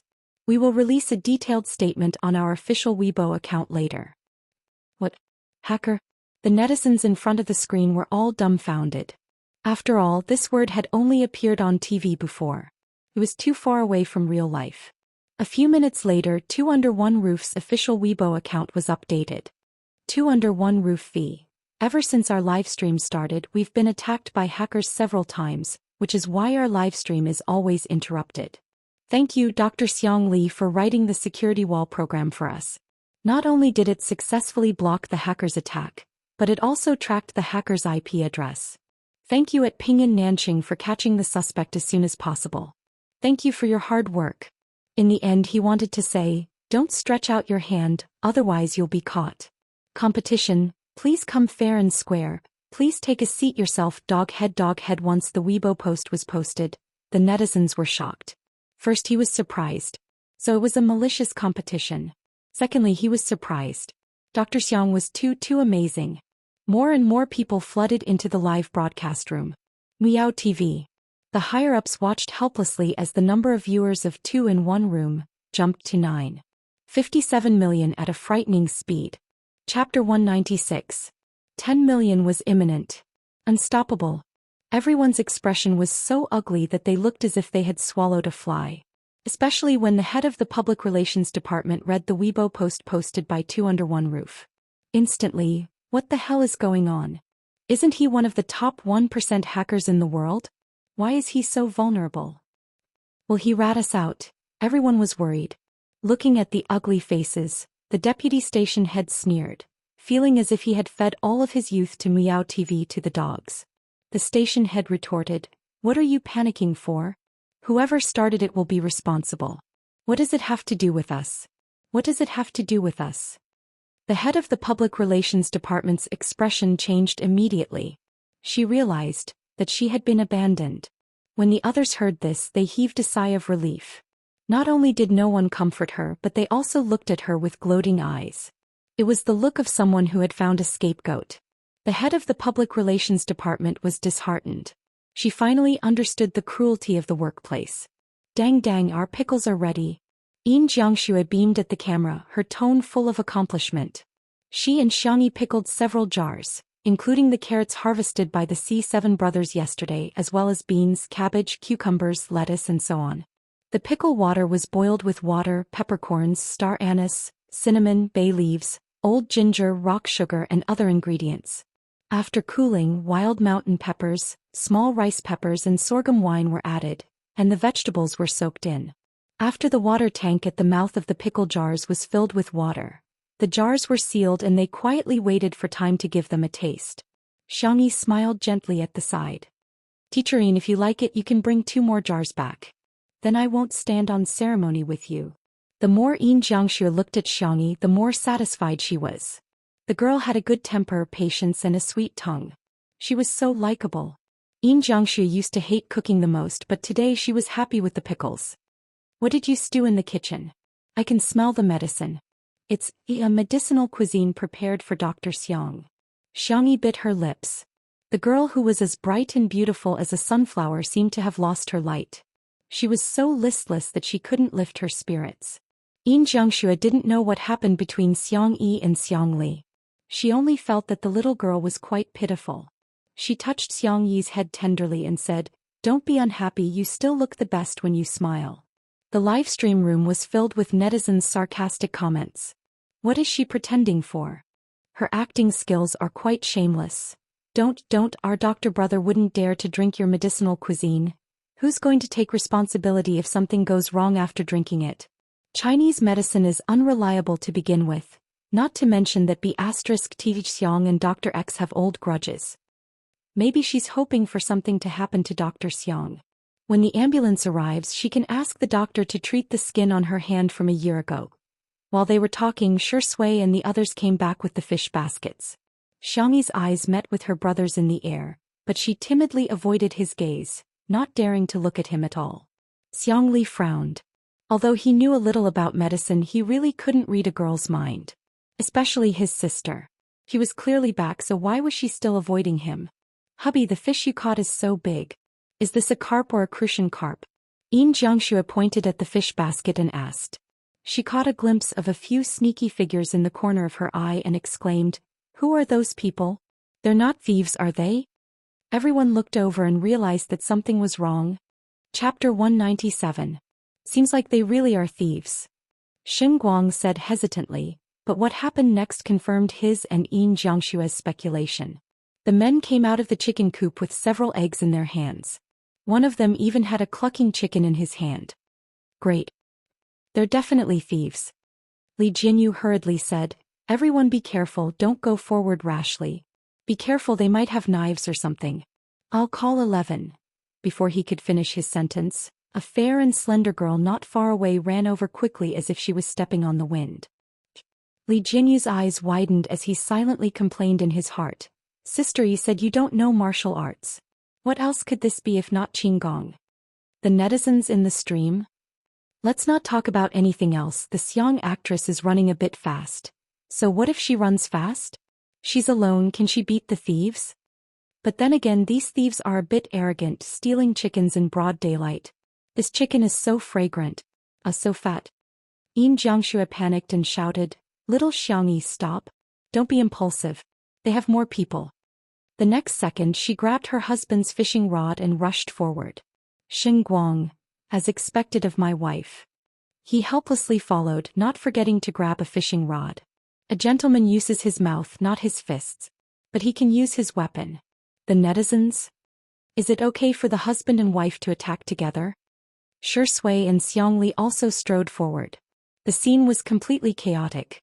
The cameraman and lighting technician all followed, while the other crew members also grabbed wooden sticks and shovels. Some even grabbed ropes.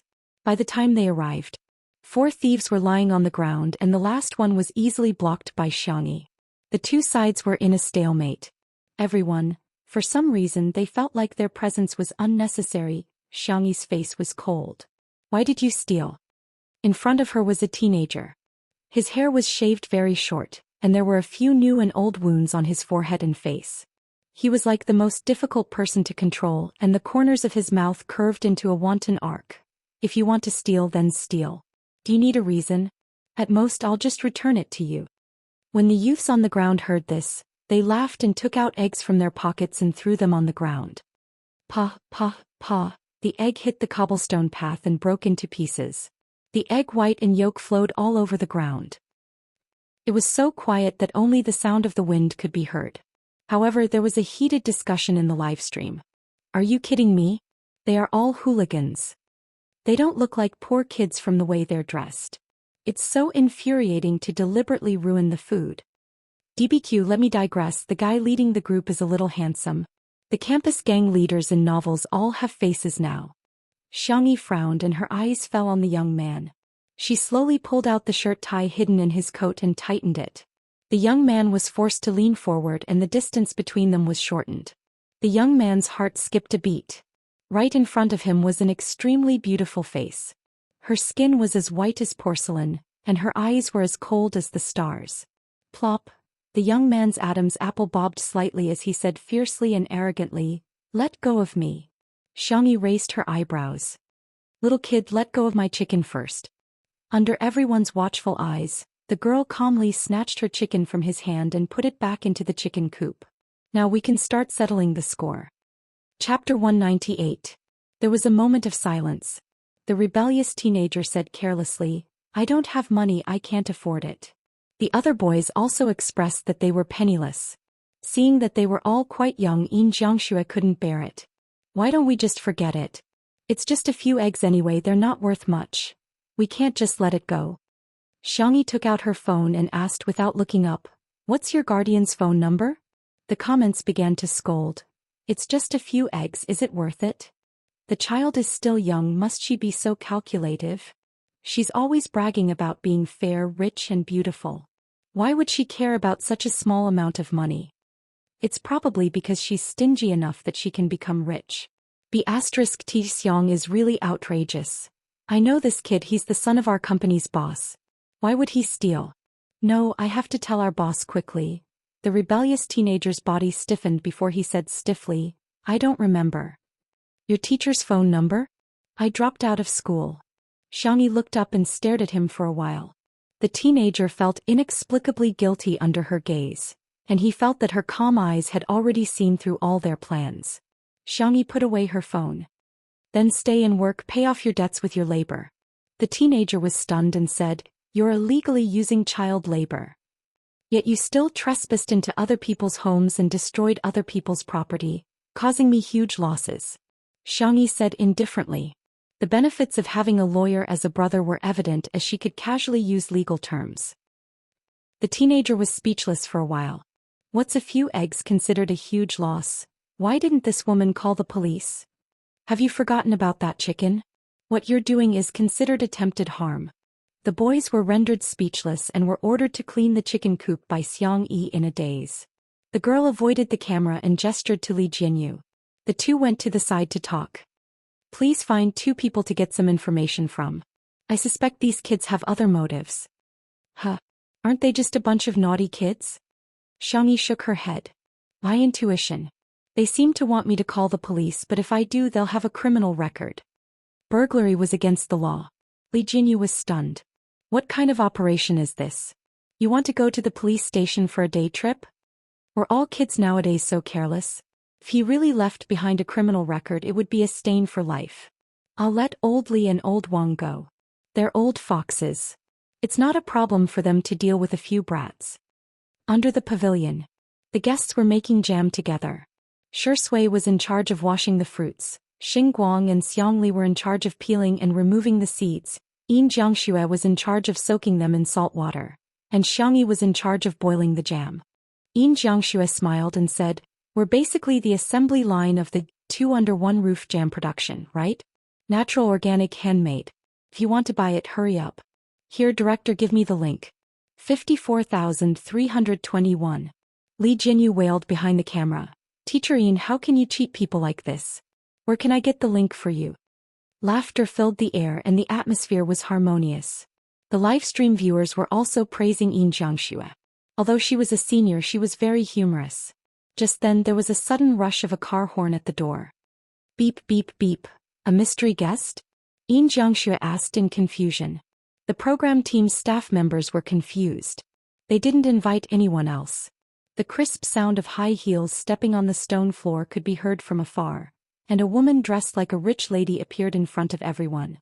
Chapter 199. Her makeup was decent, and her simple black dress was of high quality. Gathering her silk shawl, she looked around and said in a haughty tone, "You're filming a show? I order you, no scenes of me are allowed in the post-production, or you'll have to bear the consequences." When she arrived, she only knew that her son was at Little Rabbit Farm and didn't know that there was a live broadcast here.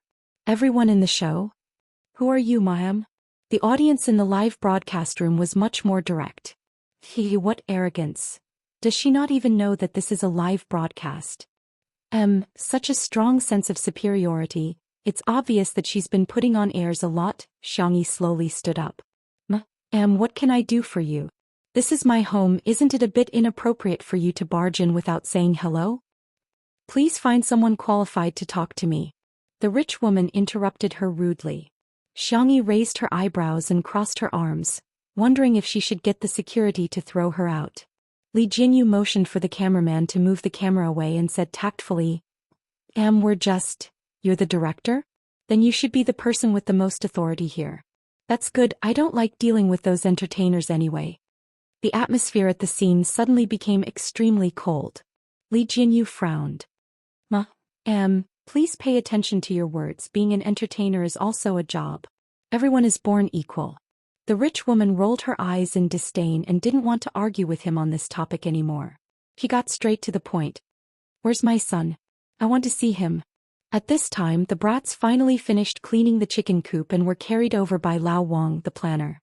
He had just gotten some information and felt that the situation was more serious than he had imagined. It probably wouldn't be easy to solve.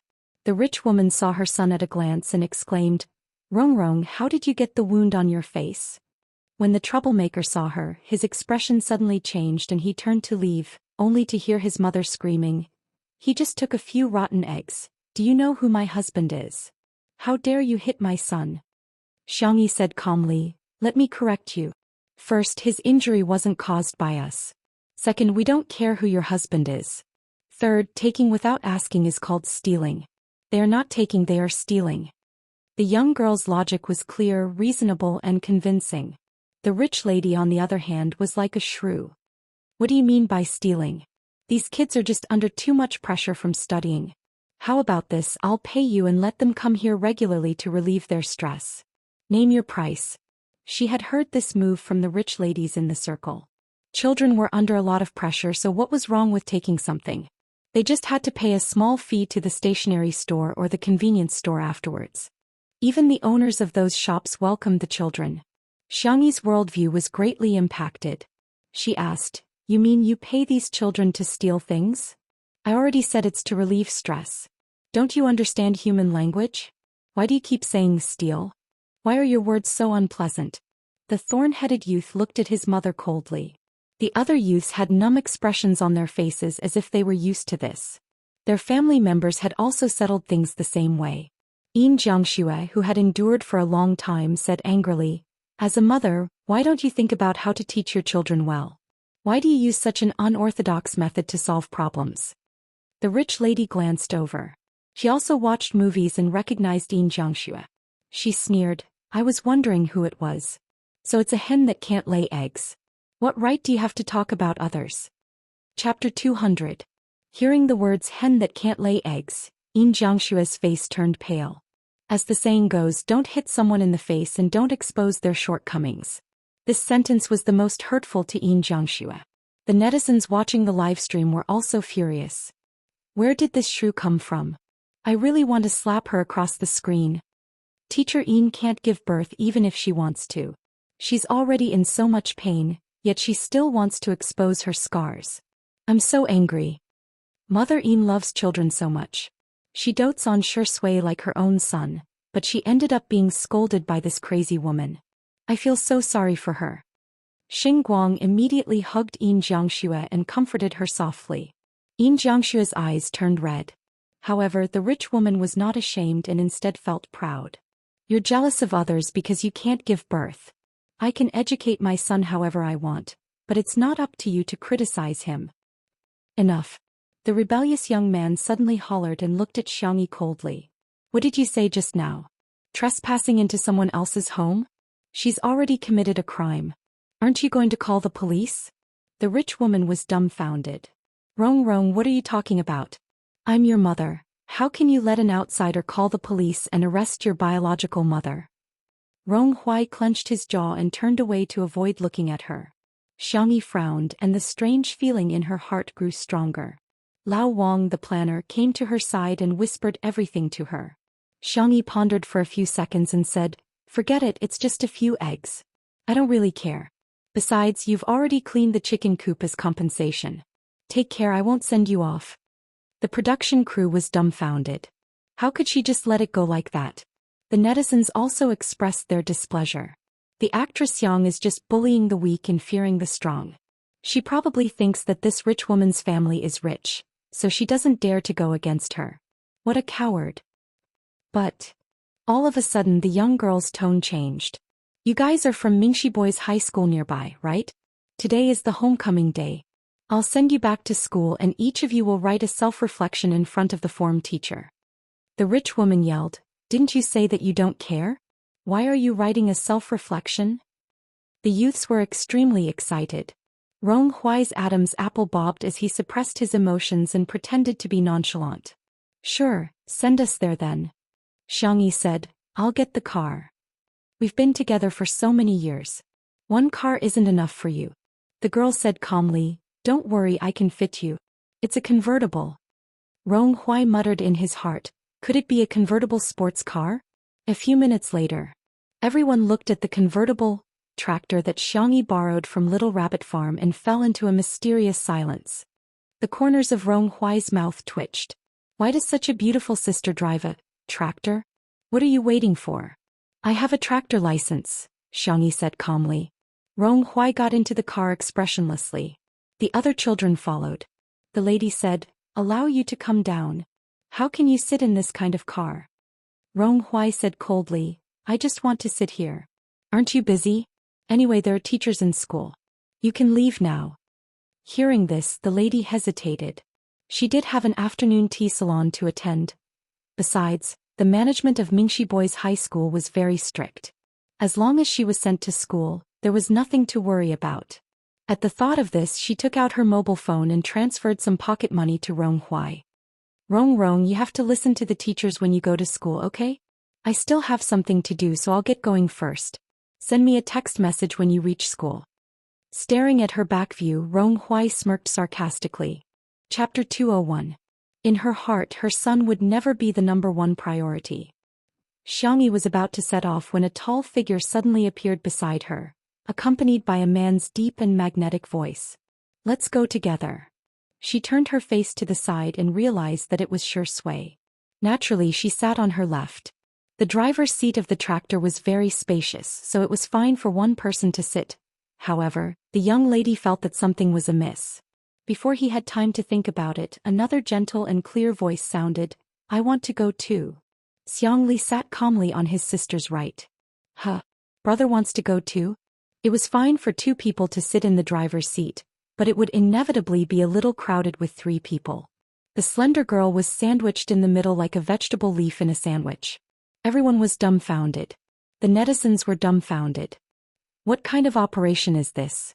Could it be that the tractor is very attractive to Prince Charming? This scene is so funny. Is this a lifestyle variety show or a comedy variety show? 1 2 3 4 5 6. As long as you have a tractor, you can have 6 men. I'm going to order a tractor now. The production team drove another car and followed them to film. Li Jinyu teased, "We're considered to be filming an outdoor scene. Guys, give us some 666. Because this segment was too entertaining, there were fewer comments scolding Xianxia. In the beginning, Ronghuai and the rest were still a little nervous for fear that the tractor would be bumpy. To their surprise, the pretty girl was indeed someone with a driving license for agricultural machinery. Not only did she look ethereal when driving the tractor, but she was also very proficient at it. The tractor drove steadily on the road.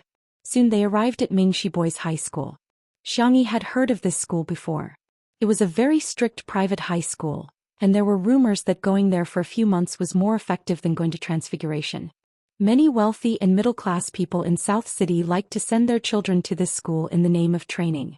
It was said that the children who graduated from this school were very outstanding and self-disciplined. They were like geniuses. Xianxia turned around and asked, "This is the place, right?" The boys remained silent.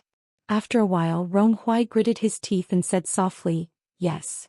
In order to sharpen his acting skills, Zhou Xian had once studied a series of micro-expressions. He was keenly aware of the abnormalities of the teenagers. He exchanged a glance with Xianxia and reached a consensus through eye contact. There was something wrong with this school. Seeing the car at the school gate, someone from the security booth immediately came out with a stun baton in his hand and shouted, "Are you the students' parents? Didn't I tell you that cars are not allowed to drive to the school? Students have to walk from Bo Shui Road." Xianxia frowns almost imperceptibly. Bushui Road is at least a few kilometers away from here. How can he walk here on such a hot day? Was this reasonable? That's not right. Why did you bring a camera? The security guard saw the camera equipment in the car next to them and his facial muscles twitched. "Turn it off. Hurry up and close it. Otherwise I'll smash it. This is illegal filming." Li Jinyu got out of the car and negotiated in a friendly manner. "You guys, we are a variety show. May I ask if we can go in and record? It won't take long." The security guard objected anxiously. "No. You must leave immediately. Otherwise we'll call the police." Before he could finish speaking, a thin and tall figure appeared on the rooftop. He was so shaky that it made one panic. Chapter 202. Li Jinyu got a great shock and exclaimed, "There's a child over there." The netizens in the livestream were also shocked. Is he going to commit suicide? This is so scary. Quick, think of something. Oh my God, how did this happen? I always thought that committing suicide was a distant concept. The security officer turned around and said in a tone that he was used to it, "Hey, that's just the students playing around. Hurry up and leave." Li Jianyu's temper flared up. He was usually a coward, but he had a bottom line. He hollered angrily, "Are you human? Playing around? Do you think this is a matter of life and death? Our school will take care of it. You people don't have to worry about it." The security officer threatened.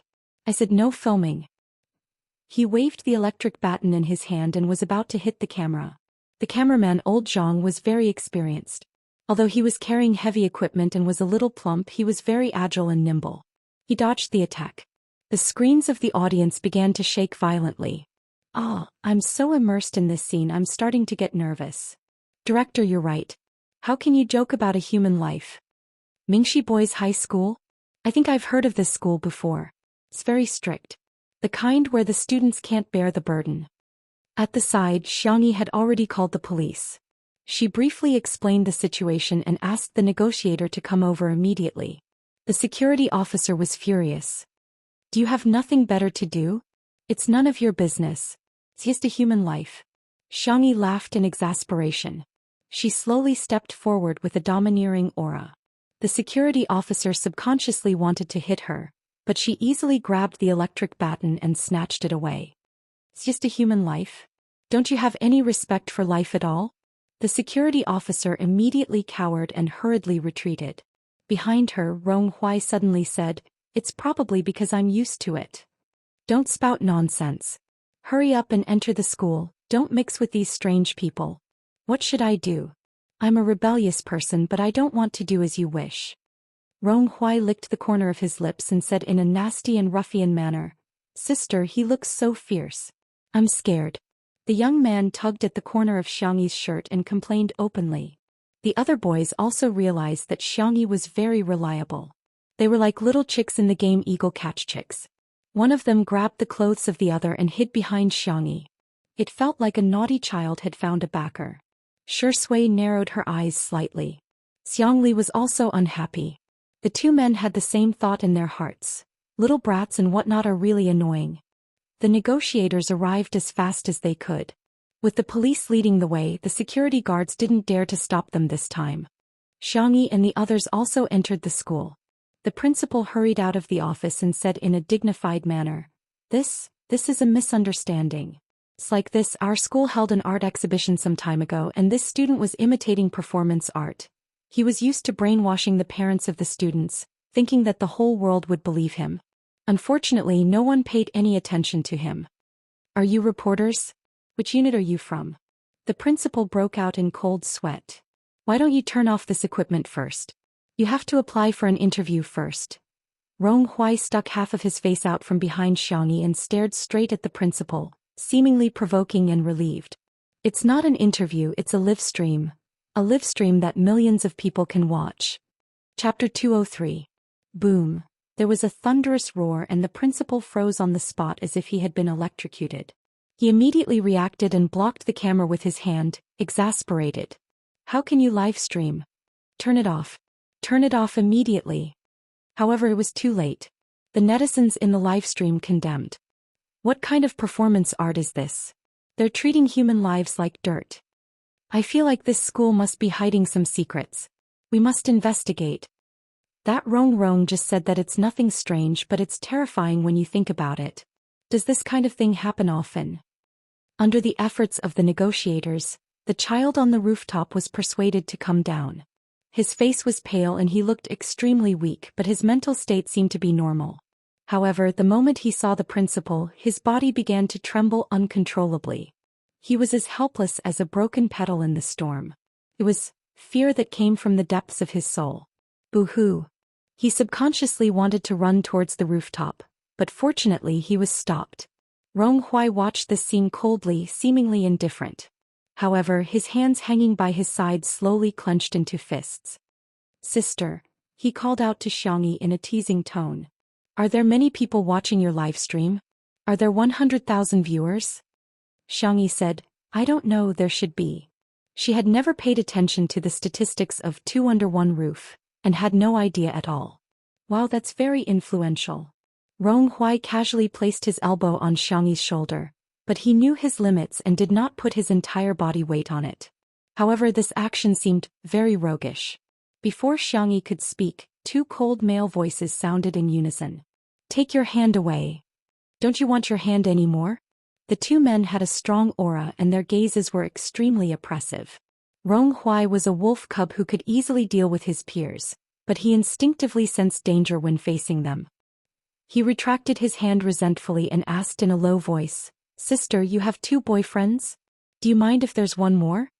Xiangyi said, Kid, you're asking for a beating. Ronghuai said, Sister, can't I think about it? Xiangyi raised her eyebrows slightly, and the coldness in her eyes made Ronghuai's heart palpitate. The little wolf cub's Adam's apple bobbed as he swallowed his saliva. Sister, I'm good. I won't think about it anymore. Don't you think it's a little strange? Li Jinyu scratched his head. It's an indescribable feeling. Xiangli looked around and said slowly, sound. Li Jianyu's eyes lit up. That was right. It was a sound. Since it was homecoming day, there should be a lot of people in the school.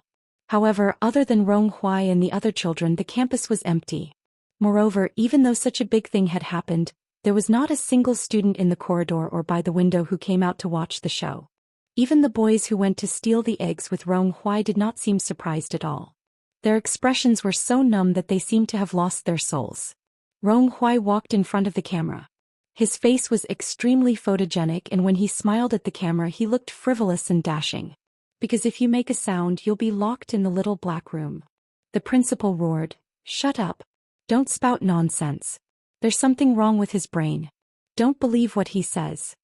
Rong Huai tilted his head and the scars on his face intertwined. His smile gradually faded and he looked like a sickly teenager. What should we do? I seem to like being a mental patient. Chapter 204.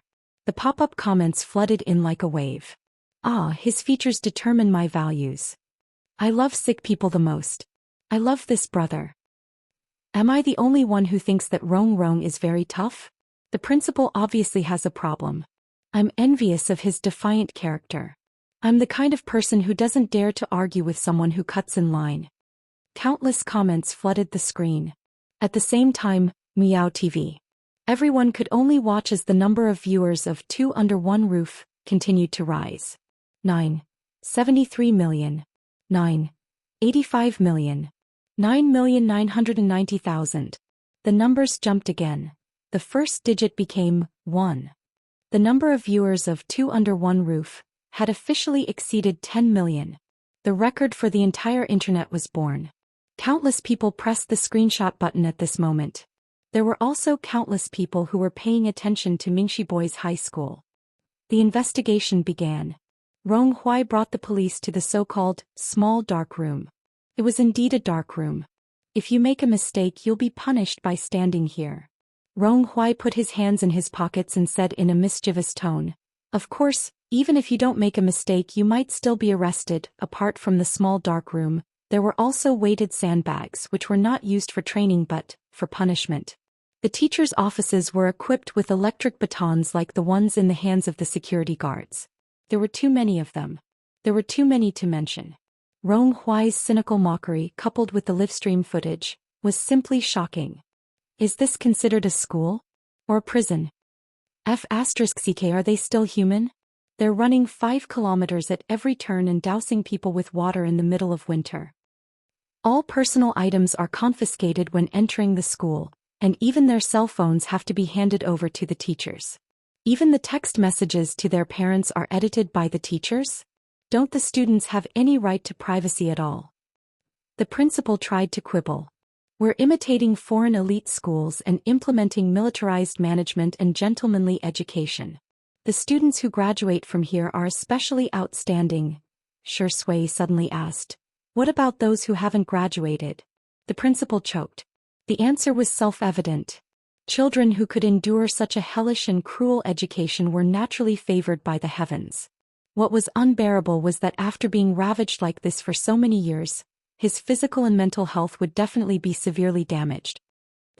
This shows that some students are mentally fragile. Children nowadays are too sensitive and pretentious. That's why they're addicted to playing mobile games. Our school is helping them get on the right track in life. Shut up. Li Jinyu roared. Can you be a human? How painful must it be for the children to be tortured by you every day? How sad would the child's parents be if they knew what you did? It was quiet all around. Li Jinyu seemed to have realized something and turned to look at Rong Huai and the other youths. Their faces finally showed some expression. However, it was not joy. The corners of his mouth were full of bitterness and helplessness. Li Jinyu felt his scalp go numb. He couldn't believe it, but he had no choice but to believe it. The parents were all aware of this. The comments in the livestream exploded to the extreme. If there's a need, there's a market. Think about it carefully. Oh my God, how desperate must these children be? She doesn't want to spend time with her child, but she's willing to pay someone to beat her child? So the parents are all aware? They clearly know that the school will punish them, but they still sent their child here. In the oppressive and gloomy atmosphere, The girl's sweet and gentle voice sounded slowly like the sound of nature. It's almost time for dinner. Children, are you hungry? There may be more updates coming one after another. Everyone can go to sleep first. Warm, warm, warm again, red heart. I'm begging for votes. Chapter 205. Rong Huai and the others were stunned. This question caught them off guard. It seemed that no one in school or at home had cared about them so much for a long time. They were children who had been labeled as a disgrace. They were sent here for being rebellious, disobedient, and addicted to the internet, and were strictly managed. Apart from this cage, there was no place for them to hide and lick their wounds. They were most afraid of sudden concern because it was too confusing. Xianxia blinked and changed her question. Where is the cafeteria? Swish, swish, swish. The sound of potato peels being peeled was transmitted to the live stream through the sound recording device, comforting and healing. The girl's fingers were slender and fair, but they were very nimble. A potato was peeled clean in her hands in just a few seconds. There was already a pile of peeled potatoes in the plastic basin next to her. Li Jinyu asked, Sister E, are you going to cook lunch for these children? Xianxia answered calmly, there's nothing else I can do. Her hands didn't stop moving. After peeling the potatoes, she went on to cut the meat. These ingredients were sent over by the people from Little Rabbit Farm. In the kitchen of the cafeteria, there were only 2 pieces of frozen meat in the freezer. According to Rong Huai, they could only eat a few pieces of minced meat occasionally. There was a strange school rule that said eating too much meat would affect one's IQ, and students were advised to be vegetarian. However, the vegetables weren't very fresh either. The potatoes had sprouted and the greens were yellow and withered. It was hard to imagine that these growing children usually ate such things. Yin Jiangxue and Shen Guang rushed over when they heard that she was going to cook for the children. Washing, cutting, and frying vegetables. It was supposed to be a boring and tedious task, but because of the girl's calm and confident expression, it seemed incomparably beautiful. In the live stream, there was still a lot of controversy about Xianxia. Are you kidding me? Why are you cooking at this time? Send the children home first. Is going home useful? Are they going to be sent to another aristocratic school by their parents to continue their transformation? Actually, I'm a little touched. Maybe humans are complicated creatures. Xianxia has a bad side, such as causing Dr. Xiang's hand to be injured. But she also has a good side, such as helping the kids from C7 and the boys' high school this time. Come on, it's just cooking and you're trying to clear your name? Did you forget how disgusting that B*TH Xiang was in the video? I'm new here, I don't understand what you guys are arguing about. I just want to say that I'm King hungry from watching this lady cook with a shovel. In the school cafeteria, everyone had a big pot. The pot was big and the shovel was also big. Basically, they used a shovel as a shovel. The shovel was heavy and the ingredients were in a big pot.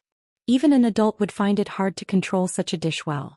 Some irresponsible chefs would be too lazy to cook. They would just add water and boil it before sprinkling some seasoning on it. At most, it could be considered cooked.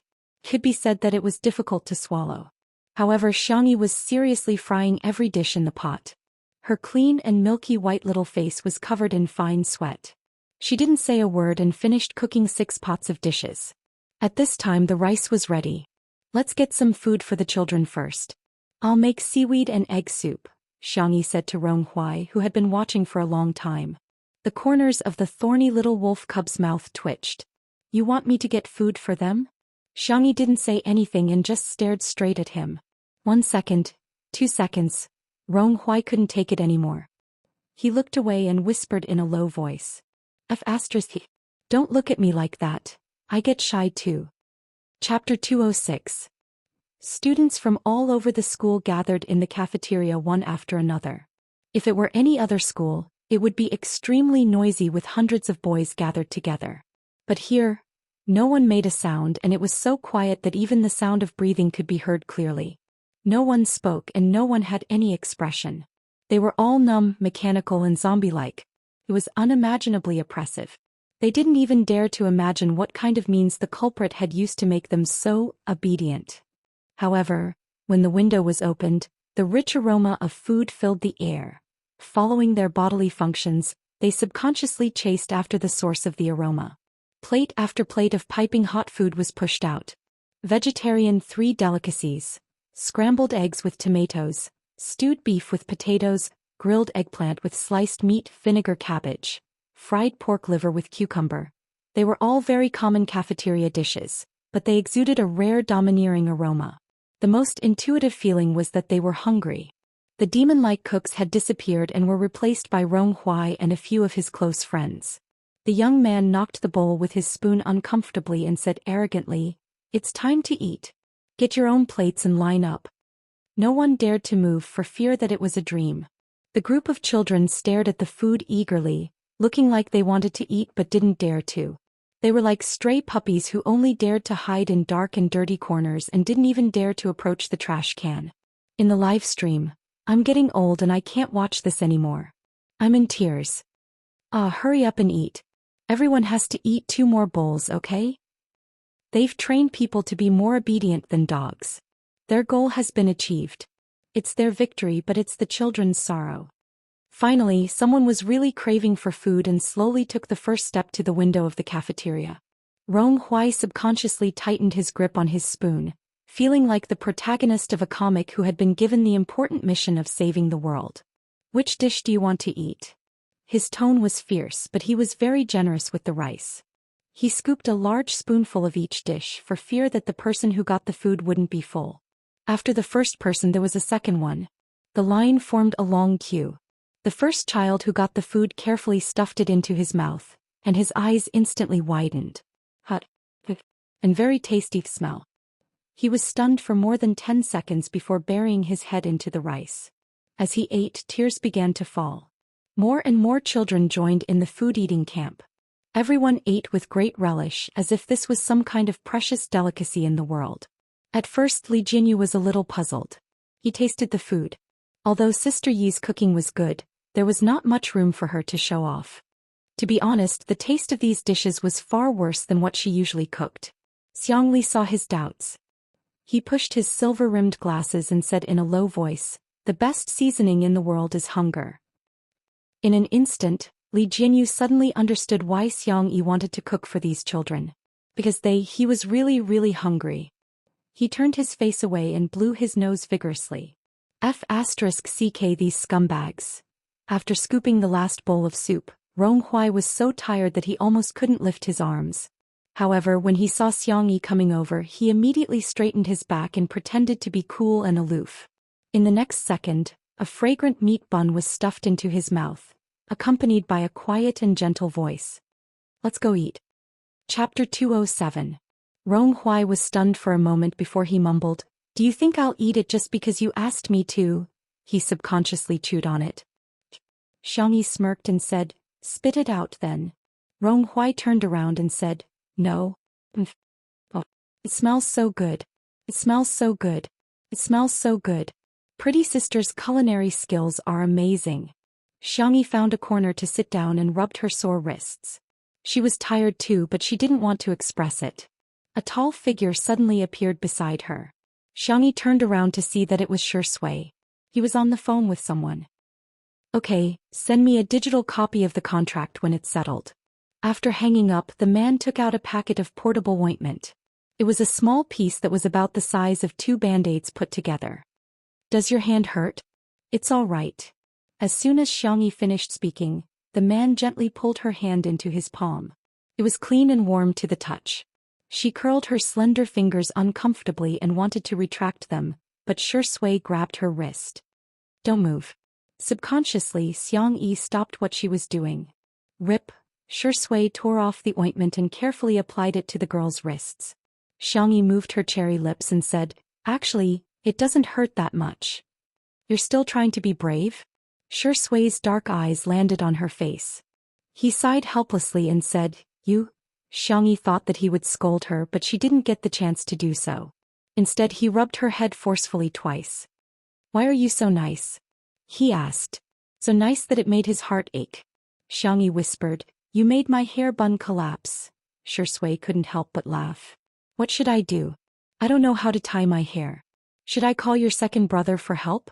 "Don't." How would she dare to trouble her second brother for such a thing? While they were talking, Xiangli happened to pass by. Shui waved at him and explained the situation. Then, the knowledgeable medical doctor looked at his sister's bun that had collapsed and fell into a long silence. Xianxia pondered for a while and suggested sincerely, "Have you ever thought of cutting your hair short?" Zhou Xian sneered, "You don't know how?" Xianxia sneered, "You know how to do it?" Of course they wouldn't. The two men who didn't know how to tie their hair childishly hurt each other. Xianxia said, "I'll do it myself. Don't worry, I'll find a tutorial to learn." Zhou Xian calmly took out her phone and searched for videos. Xianxia raised his eyebrows. In terms of learning ability, would he lose to Zhou Xian? The two men were engrossed in the hair-tying tutorial, unable to extricate themselves. A moment later. "Thank you, big sister, for cooking for us." A tall and thin boy looked at his toes and thanked her shyly. Xianxia recognized him. "It's you." It was the boy who went up to the rooftop. The boy said embarrassedly, "I'm sorry, I'm embarrassed. The teachers were right, I'm a useless and cowardly piece of trash." "No." Xiangyi's tone was firm. "You're not a piece of trash, you're not useless. You might not even know what your talent is. You might not even know what your hobbies are. You might become a super powerful person in the future or develop a strong interest in a certain field. You're still very young and there are endless possibilities. There are too many beautiful things in this world that you haven't had the time to experience. Life is long and the pain you're going through now is just a short period of time in your life. Life is irreversible. It's irreversible. So no matter how difficult it is, you have to live on and live on peacefully. You're an independent individual. You are yourself and the meaning of your existence." Chapter 208. The boy listened quietly and his dark eyes lit up. His family would only say, "We're doing this for your own good. We've sacrificed so much for you, yet you're letting us down. Are you worthy of us?" He had apologized countless times and even hated himself for it. He hated himself for not being a smart child, for not having a lively personality, and for not having a good EQ. Coming to Mingxi Boys High School was the beginning of hell. His body, personality, dignity, privacy. Everything could be trampled underfoot. Trash, trash, coward, useless. These insulting words would be heard all the time. However, she said, "You're important. You have to live well. Your existence is meaningful." The boy couldn't help but sob. Seemingly panicking over his loss of composure, he rubbed his eyes with his hands, trying to hold back his tears, not daring to make a single sound. However, for some reason, the more he wiped, the more his tears fell. A teenage boy crying like this should have been a ridiculous scene, but at this moment, it somehow seemed sad and pitiful. Xianxia was silent. In fact, he didn't quite understand human emotions. When it came to rationality and sensibility, rationality would always prevail. However, Xianxia knew that his sister couldn't stand such things. She might seem distant, but she had a soft heart. He silently handed his sister a clean handkerchief. Xianxia froze for a moment before taking it. There seemed to be an invisible tacit understanding between the siblings. Even without words, they understood each other's feelings. Her brother wanted her to comfort others. Xianxia got up and gently patted the boy on the back. She said gently, "It's okay, you can cry." The boy couldn't hold it in any longer and burst into tears. It was as if he had been venting his emotions for a long time. It was more like he was relieved of a heavy burden. He covered his face with the handkerchief and cried his heart out. The camera captured this scene from afar. Although the guest had turned off their microphones and couldn't hear clearly, their body movements had the function of conveying words. It was the most primitive and direct expression of emotions. "Damn it, something went into my eyes. Sigh, it'll be fine if you just cry it out. You don't even dare to cry. It's so sad. How should I put it? The vase fairy may have a lot of bad points, but she also has a good side. When she's gentle, she can be quite piercing." Seeing that Xianxia was coaxing the boy, Rong Huai, who was not far away, gnawed on his sixth bun. "It's amazing that you can cry. When he was in kindergarten, he cried very fiercely and would even roll on the ground." Suddenly, there was movement at the door. There were cries, shouts, and hurried footsteps. It was his parents who had rushed over after hearing the news. Some parents who didn't know what was going on hugged their children, and the whole family burst into tears. They had only heard that the management here was strict, so they had spent a lot of money to send their children here. After the children had been brainwashed, they did not dare to say anything at home, so they did not know that the children had suffered so much. There were also parents who anxiously asked the police at the scene, "Why did they close such a good school? Where are our children going if they're locked up? Did you misunderstand? The principal and the teachers are doing this for the good of the children. Do you know that there is severe corporal punishment in this school? But our children's grades have improved and they've become obedient. If you close the school, what if they become rebellious again? Chapter 209. You can't just find fault with the child. Parents have the responsibility to educate him too. We're so busy, how can we have the time to teach him? Please don't close the school.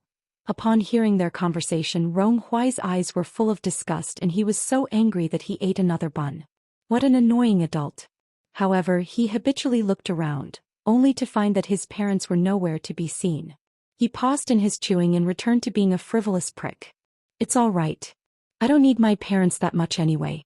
The young man slowly ate one bun after another, as if he could feel the disappointment in his heart as long as he ate enough. A sharp-eyed parent saw Xiaomi and stepped forward to criticize her. Who told you to be a busybody? Do you think you're a judge who brought the production team here to uphold justice? Let me tell you, we don't need it at all. Now that the school is going to be closed, how are you going to compensate us for our losses?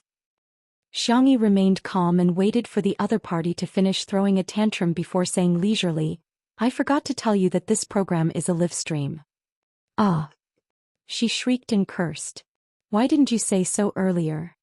The cameraman, old Zhang, deliberately moved the camera forward, scaring the other party so much that she quickly covered her face with her jacket. Old Zhang was speechless. You're so shameless, huh? I thought you weren't human. When it comes to sarcasm, you're still the boss. Zhou Xian answered the phone, and after hanging up he slowly adjusted his cuffs and asked Xiangyi in a languid tone, Do you still lack a place to farm? I happen to have some spare cash, so I bought the land of this school. Zhou Xian glanced at the parents and said, Since the school is mine, why don't you plow it and plant vegetables there? Or raise pigs. The black pig meat from last time was quite fragrant. Xiangyi was speechless. Buy land, to plant vegetables? Raise pigs? She thought about it for 2 seconds and actually felt quite happy about it. Why don't we build a little rabbit farm here? Xiang Li said gently, I'll contact the Research Institute and set up an experimental field for the newly cultivated Chinese medicine seeds here. With the endorsement of the Research Institute, this school could forget about opening. Xiangyi's eyes lit up. As expected of her brother. Amazing. The parent who was covering his face with his coat was dumbfounded. Buying land and collaborating with a research institute. Who on earth were these people? Those suspected of corporal punishment were all taken away for investigation. The students gathered at the school gate and watched as the school gate slowly closed. However, the expressions of many people were still incomparably ugly. They were worried that the gate would reopen one day. Suddenly, a rumbling sound came from afar.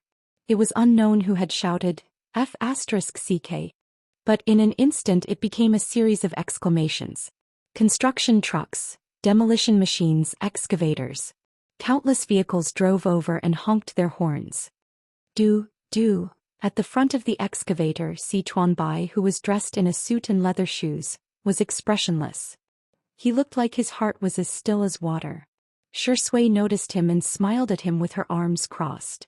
Sichuan Bai was speechless. He was a dignified manager. Not only was he ordered to buy land, but he also had to rent an excavator. It was too difficult. It was too difficult for him. Xinguang also drove over with his wife Xianxia. The two of them were carrying a plaque that had just been written. The elegant and unrestrained semi-cursive handwriting was written, Little Rabbit Farm 2.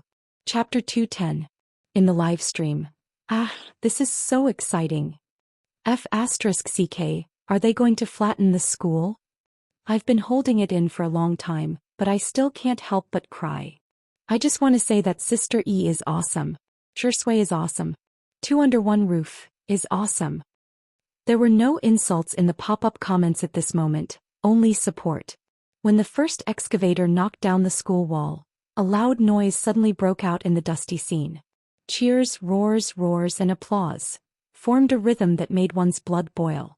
Rong Huai had one hand in his pocket, and a smile slowly formed on his well-defined side profile. You guys were there to steal on purpose, weren't you? The girl's sweet and soft voice sounded. Rong Huai's body stiffened and he pinched his ear uncomfortably. I'm not the kind of person to meddle in other people's business, the young man said stubbornly. Xianxia glanced at him and said, stealing, live streaming, blowing things up, calling the police and exposing them. That's your plan, right? Rong Huai's expression stiffened. How did she manage to guess the brilliant idea that the few of them had spent so much effort to come up with? The young man kicked a stone on the side of the road and said awkwardly, are you trying to say that this plan is very childish? Well, we want to be more mature too. However, they didn't know what to do. This was already the best plan they could come up with. When they learned that there was a live-streamed variety show in the manor, they had never even watched it before, nor did they understand the influence of two under one roof. They rushed in recklessly without hesitation, not daring to cause too much damage. They even took a long time to mentally prepare themselves for the consequences of stealing a few eggs. After waiting for a few seconds, Rong Huai couldn't help but sneak a glance at her when she didn't answer. The girl's eyes met his and her beautiful eyes curved into crescent moons. You guys did a good job. Thump, thump, thump. She's praising me. His heartbeat sped up like a drum. If there was a deer in his heart, he would have probably gotten a concussion. Rong Huai moved to her side, arched his thin back and coughed twice. Come on. Huh. Rong Huai saw the look of confusion on her face and said angrily, that? His voice became softer and softer. You even patted that idiot's back. Why didn't you pat me? In the next second, the girl stood on her tiptoes and used her soft and fair hands to rub his head a few times, just like how Shui coaxed her. Rong Huai was dumbfounded. Being touched on the head. His heart was like fireworks, but he said proudly, you're so short. You have to stand on your tiptoes to touch my head. Xianxia pursed her lips. Your hair is so prickly, like a porcupine. The young man's hair stood on end. What do you know?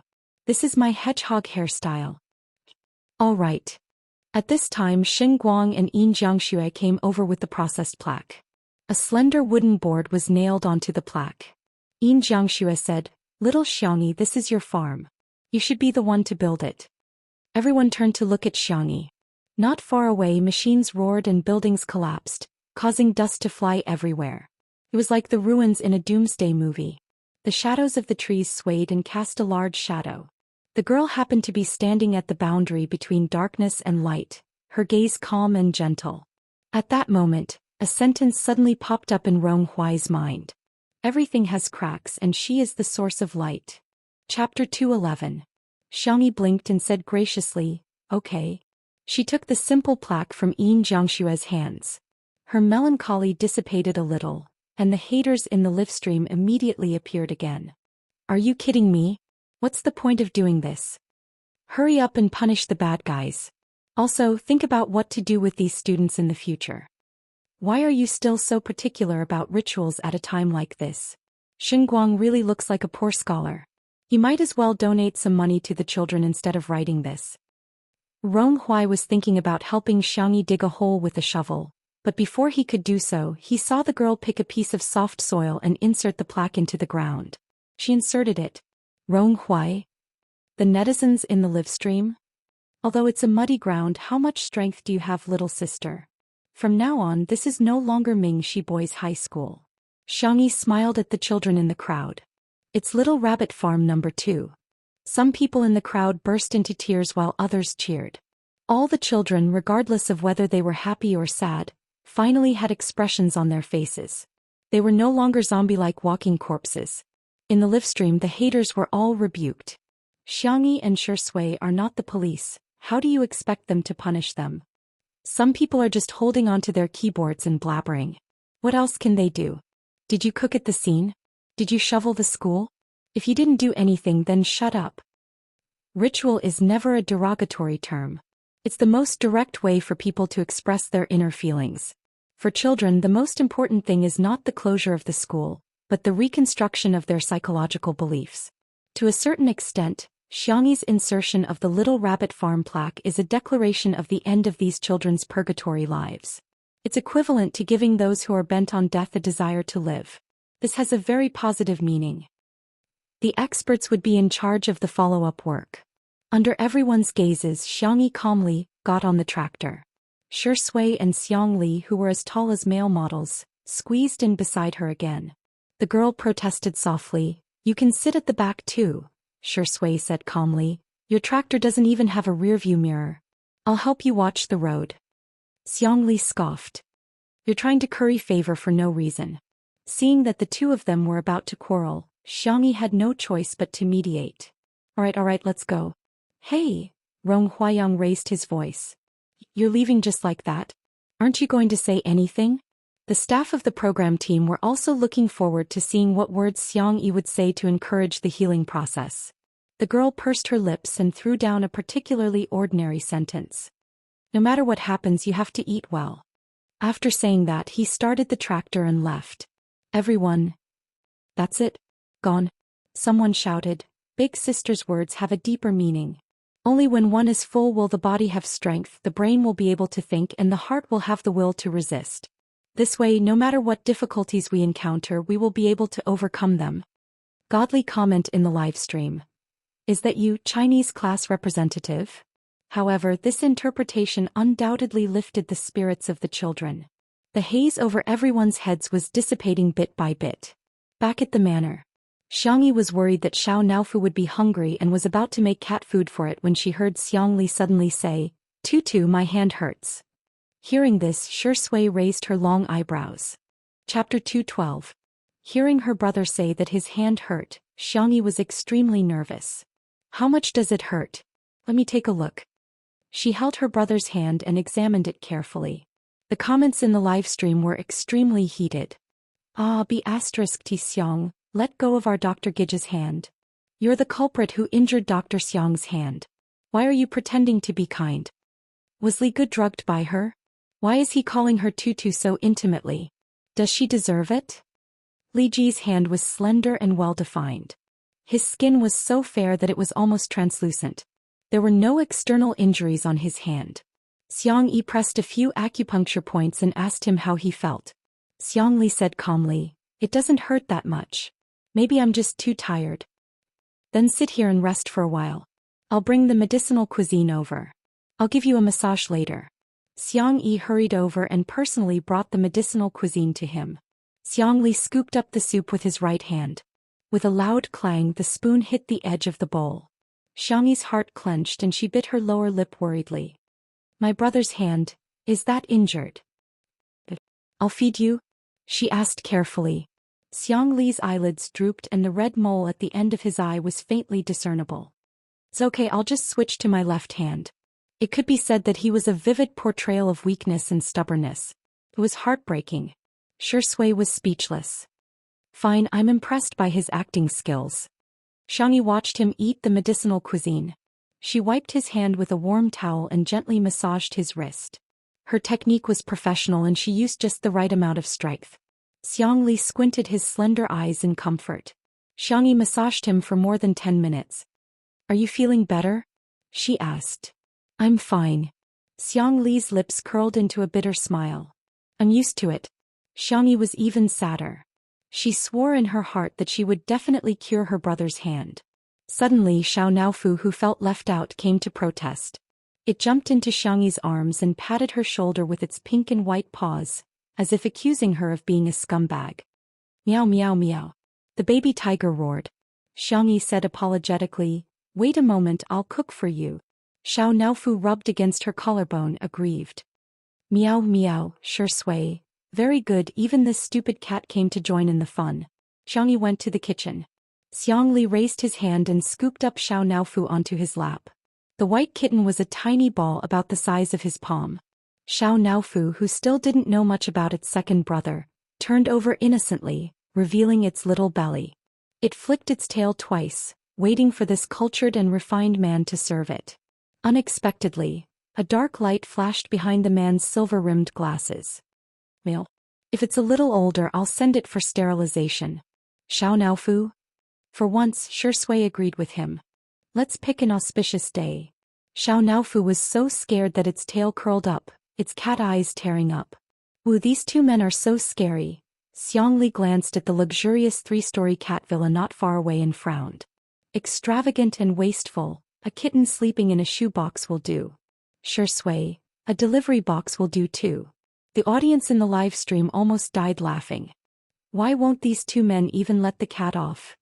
Xiao Naofu in front of Xianxia, showing off. Xiao Naofu after Xianxia left. Pitiful and cowardly.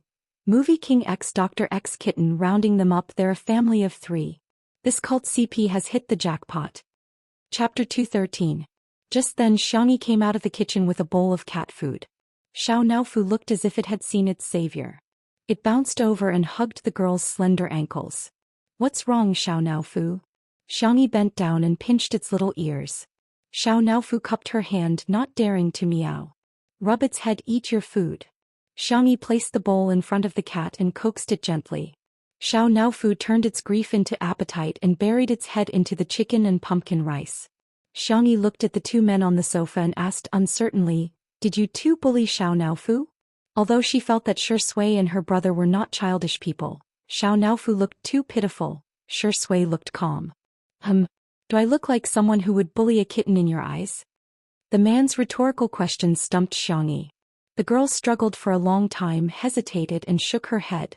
Xiao Naofu looked up from the bowl, its eyes wide open. Damn it! You should do something that has to do with humans.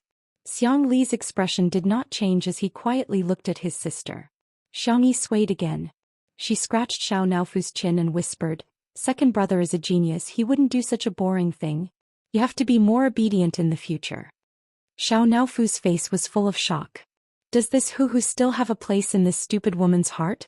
These two dog men are acting as me. Xiao Naofu angrily pointed its butt at Xianxia and lowered its head to continue eating. In this year's competition, Shi Yingdi and Bai Qihi each got 1 point. However, the two men were soon unhappy. After Xianxia fed Xiao Naofu the cat food, she began to comb its fur, feed it nutrition cream, put on eardrops and brush its teeth. What did it mean to receive special favor? This was it.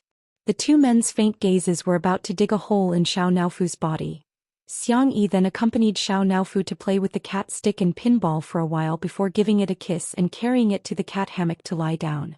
Xiao Naofu turned around, still sulking at her.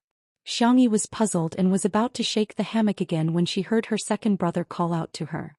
My hand hurts again." Why so often? Shall I take your pulse?" Because it was related to her brother's hand, the young lady took his pulse very seriously. After a few minutes, she moved her fingertips away. It's more serious than she thought. If she had been in her past self before she transmigrated. But now she was confident that she could be cured.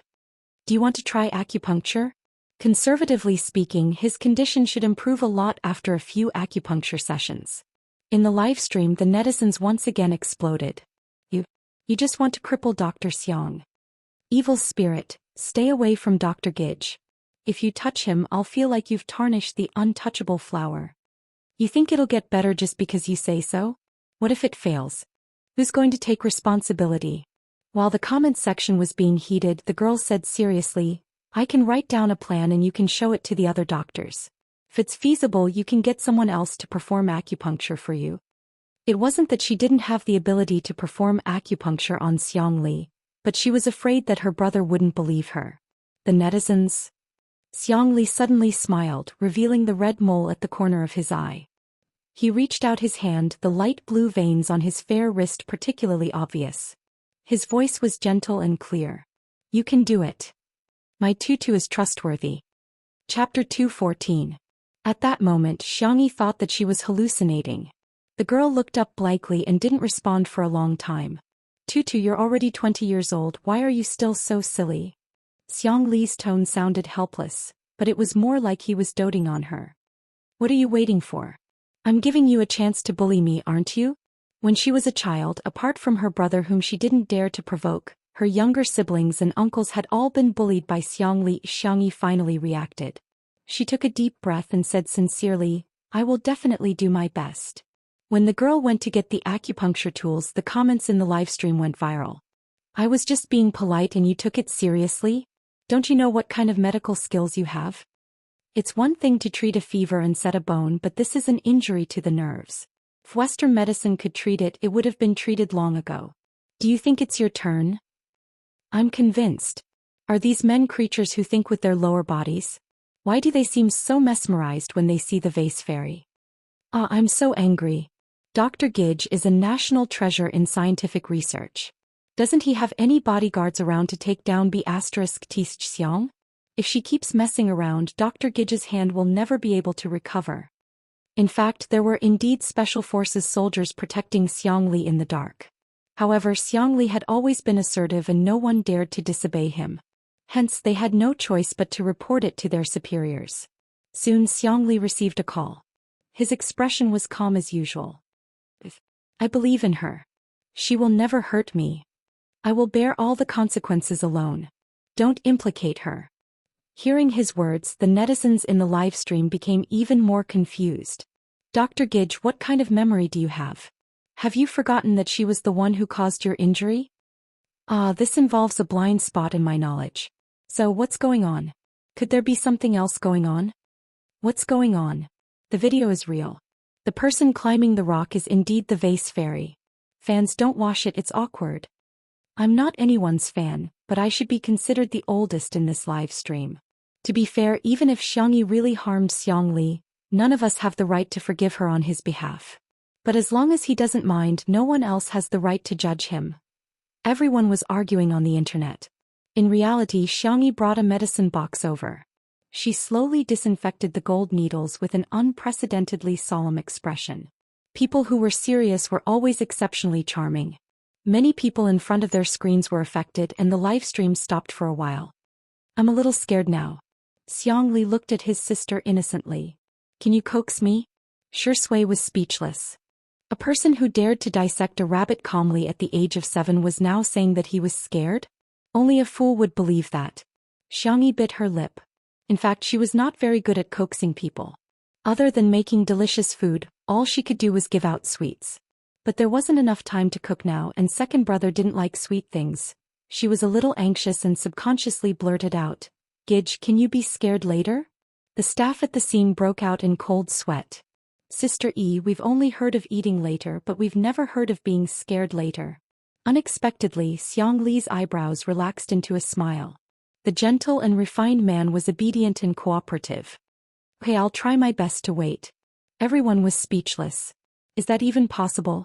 Xiangyi's face tensed up. Okay, I'm going to start then. Whoosh.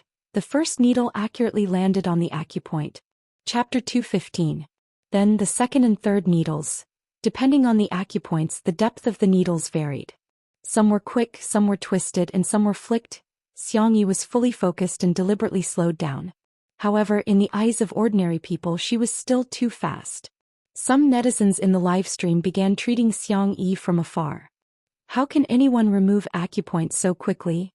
You should at least find the right acupoint before inserting the needle. Wow, has this female star Xiang watched too many TV dramas? And she's watching it on 2x speed?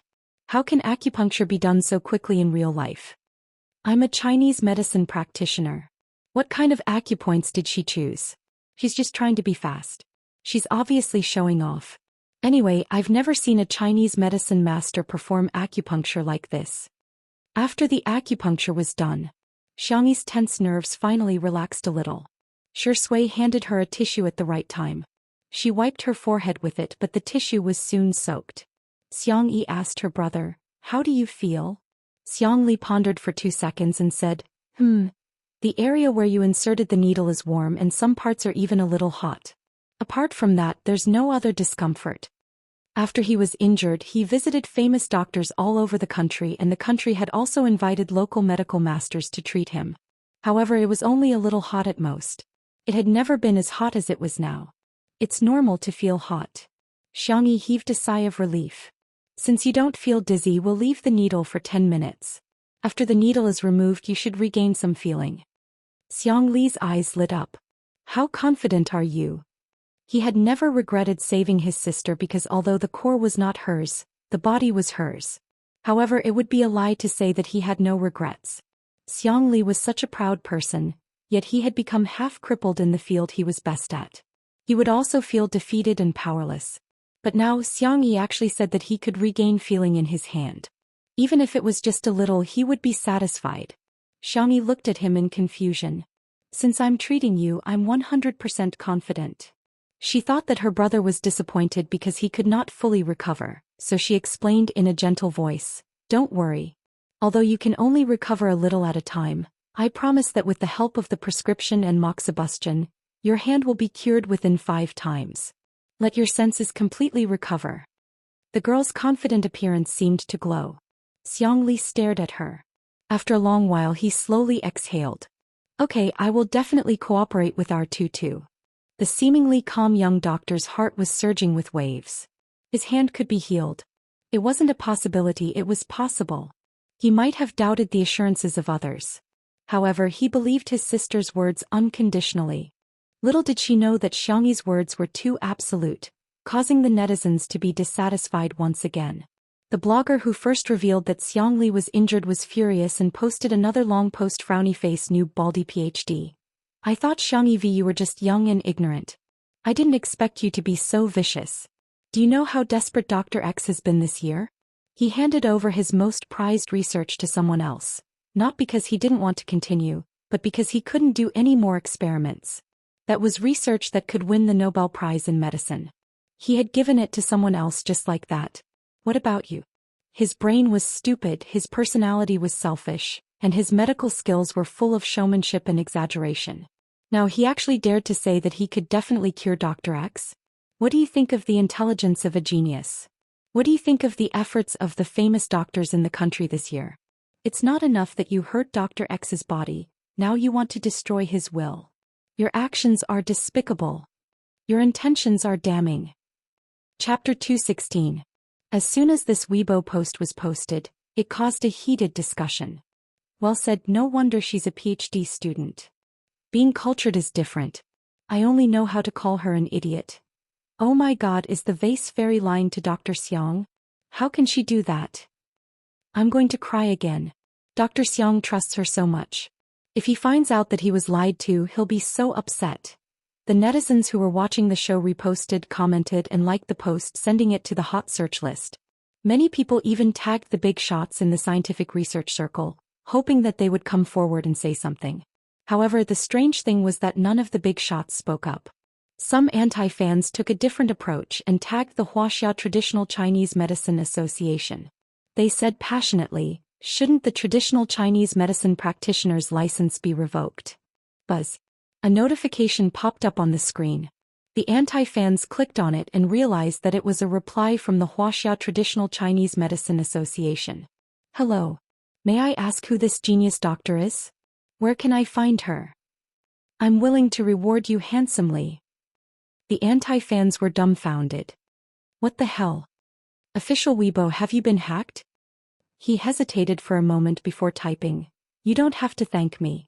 She's a regular guest on a very popular live variety show called The Vase Fairy." After sending it out, he felt that something was amiss. After reading it several times, he finally reacted and hurriedly sent another message. "Ahem, I'm sorry, I got used to calling her that. I almost thought that her surname was Vase. Her name is Xiangyi and her Weibo username is Xiangyi." A moment later. Many traditional Chinese medicine masters in the country received a call from the president of the Traditional Chinese Medicine Association. An emergency online meeting was called. More than 10 minutes later, dozens of traditional Chinese medicine masters gathered in the online conference room of a certain software company. Every one of them was a big shot who could be called a divine doctor. The person who presided over the meeting was the president himself. He was already in his twilight years and had deep wrinkles on his face. He was hale and hearty and his hair was black and lush. Many of the masters even secretly discussed whether the president wore a wig or used hair dye behind his back. I called this meeting mainly to show everyone this video. The president made a gesture and a young boy beside him played the video for him. His excited voice could still be heard. "Grandpa, I've confirmed that this video is real. This young divine doctor is only 20 years old." Little miracle doctor? How could a 20-year-old be called a divine doctor? Many of the masters muttered in their hearts. When they were 20 years old, they were still being lectured by their masters. At this moment, the video was shared to everyone's screen. Everyone casually glanced at it and their attention was instantly attracted. The girl in the video was calm and indifferent. She seemed to have the help of the gods when she inserted the needles. She removed the acupoints, inserted the needles, operated the needles, retained the needles and removed the needles. Every step was done by her. In the eyes of the layman, It was as if she was moving at twice the speed. But in the eyes of these masters of the apricot world, he was a genius. 10 minutes later, when the video ended, many people realized that they were holding their breaths unconsciously. Who is this little divine doctor's master? Where do you live? Someone couldn't hold back and took the lead to ask. This immediately caused the crowd to be dissatisfied. Old Sue, are you trying to poach people in front of me? Do you think the little divine doctor will take a fancy to your shabby clinic? Why don't you come to me and take me as your teacher? My hospital is big. All of you are ugly, but dream on. Let me put it this way, where does the little divine doctor live? I'll go to her house and accept her as my disciple.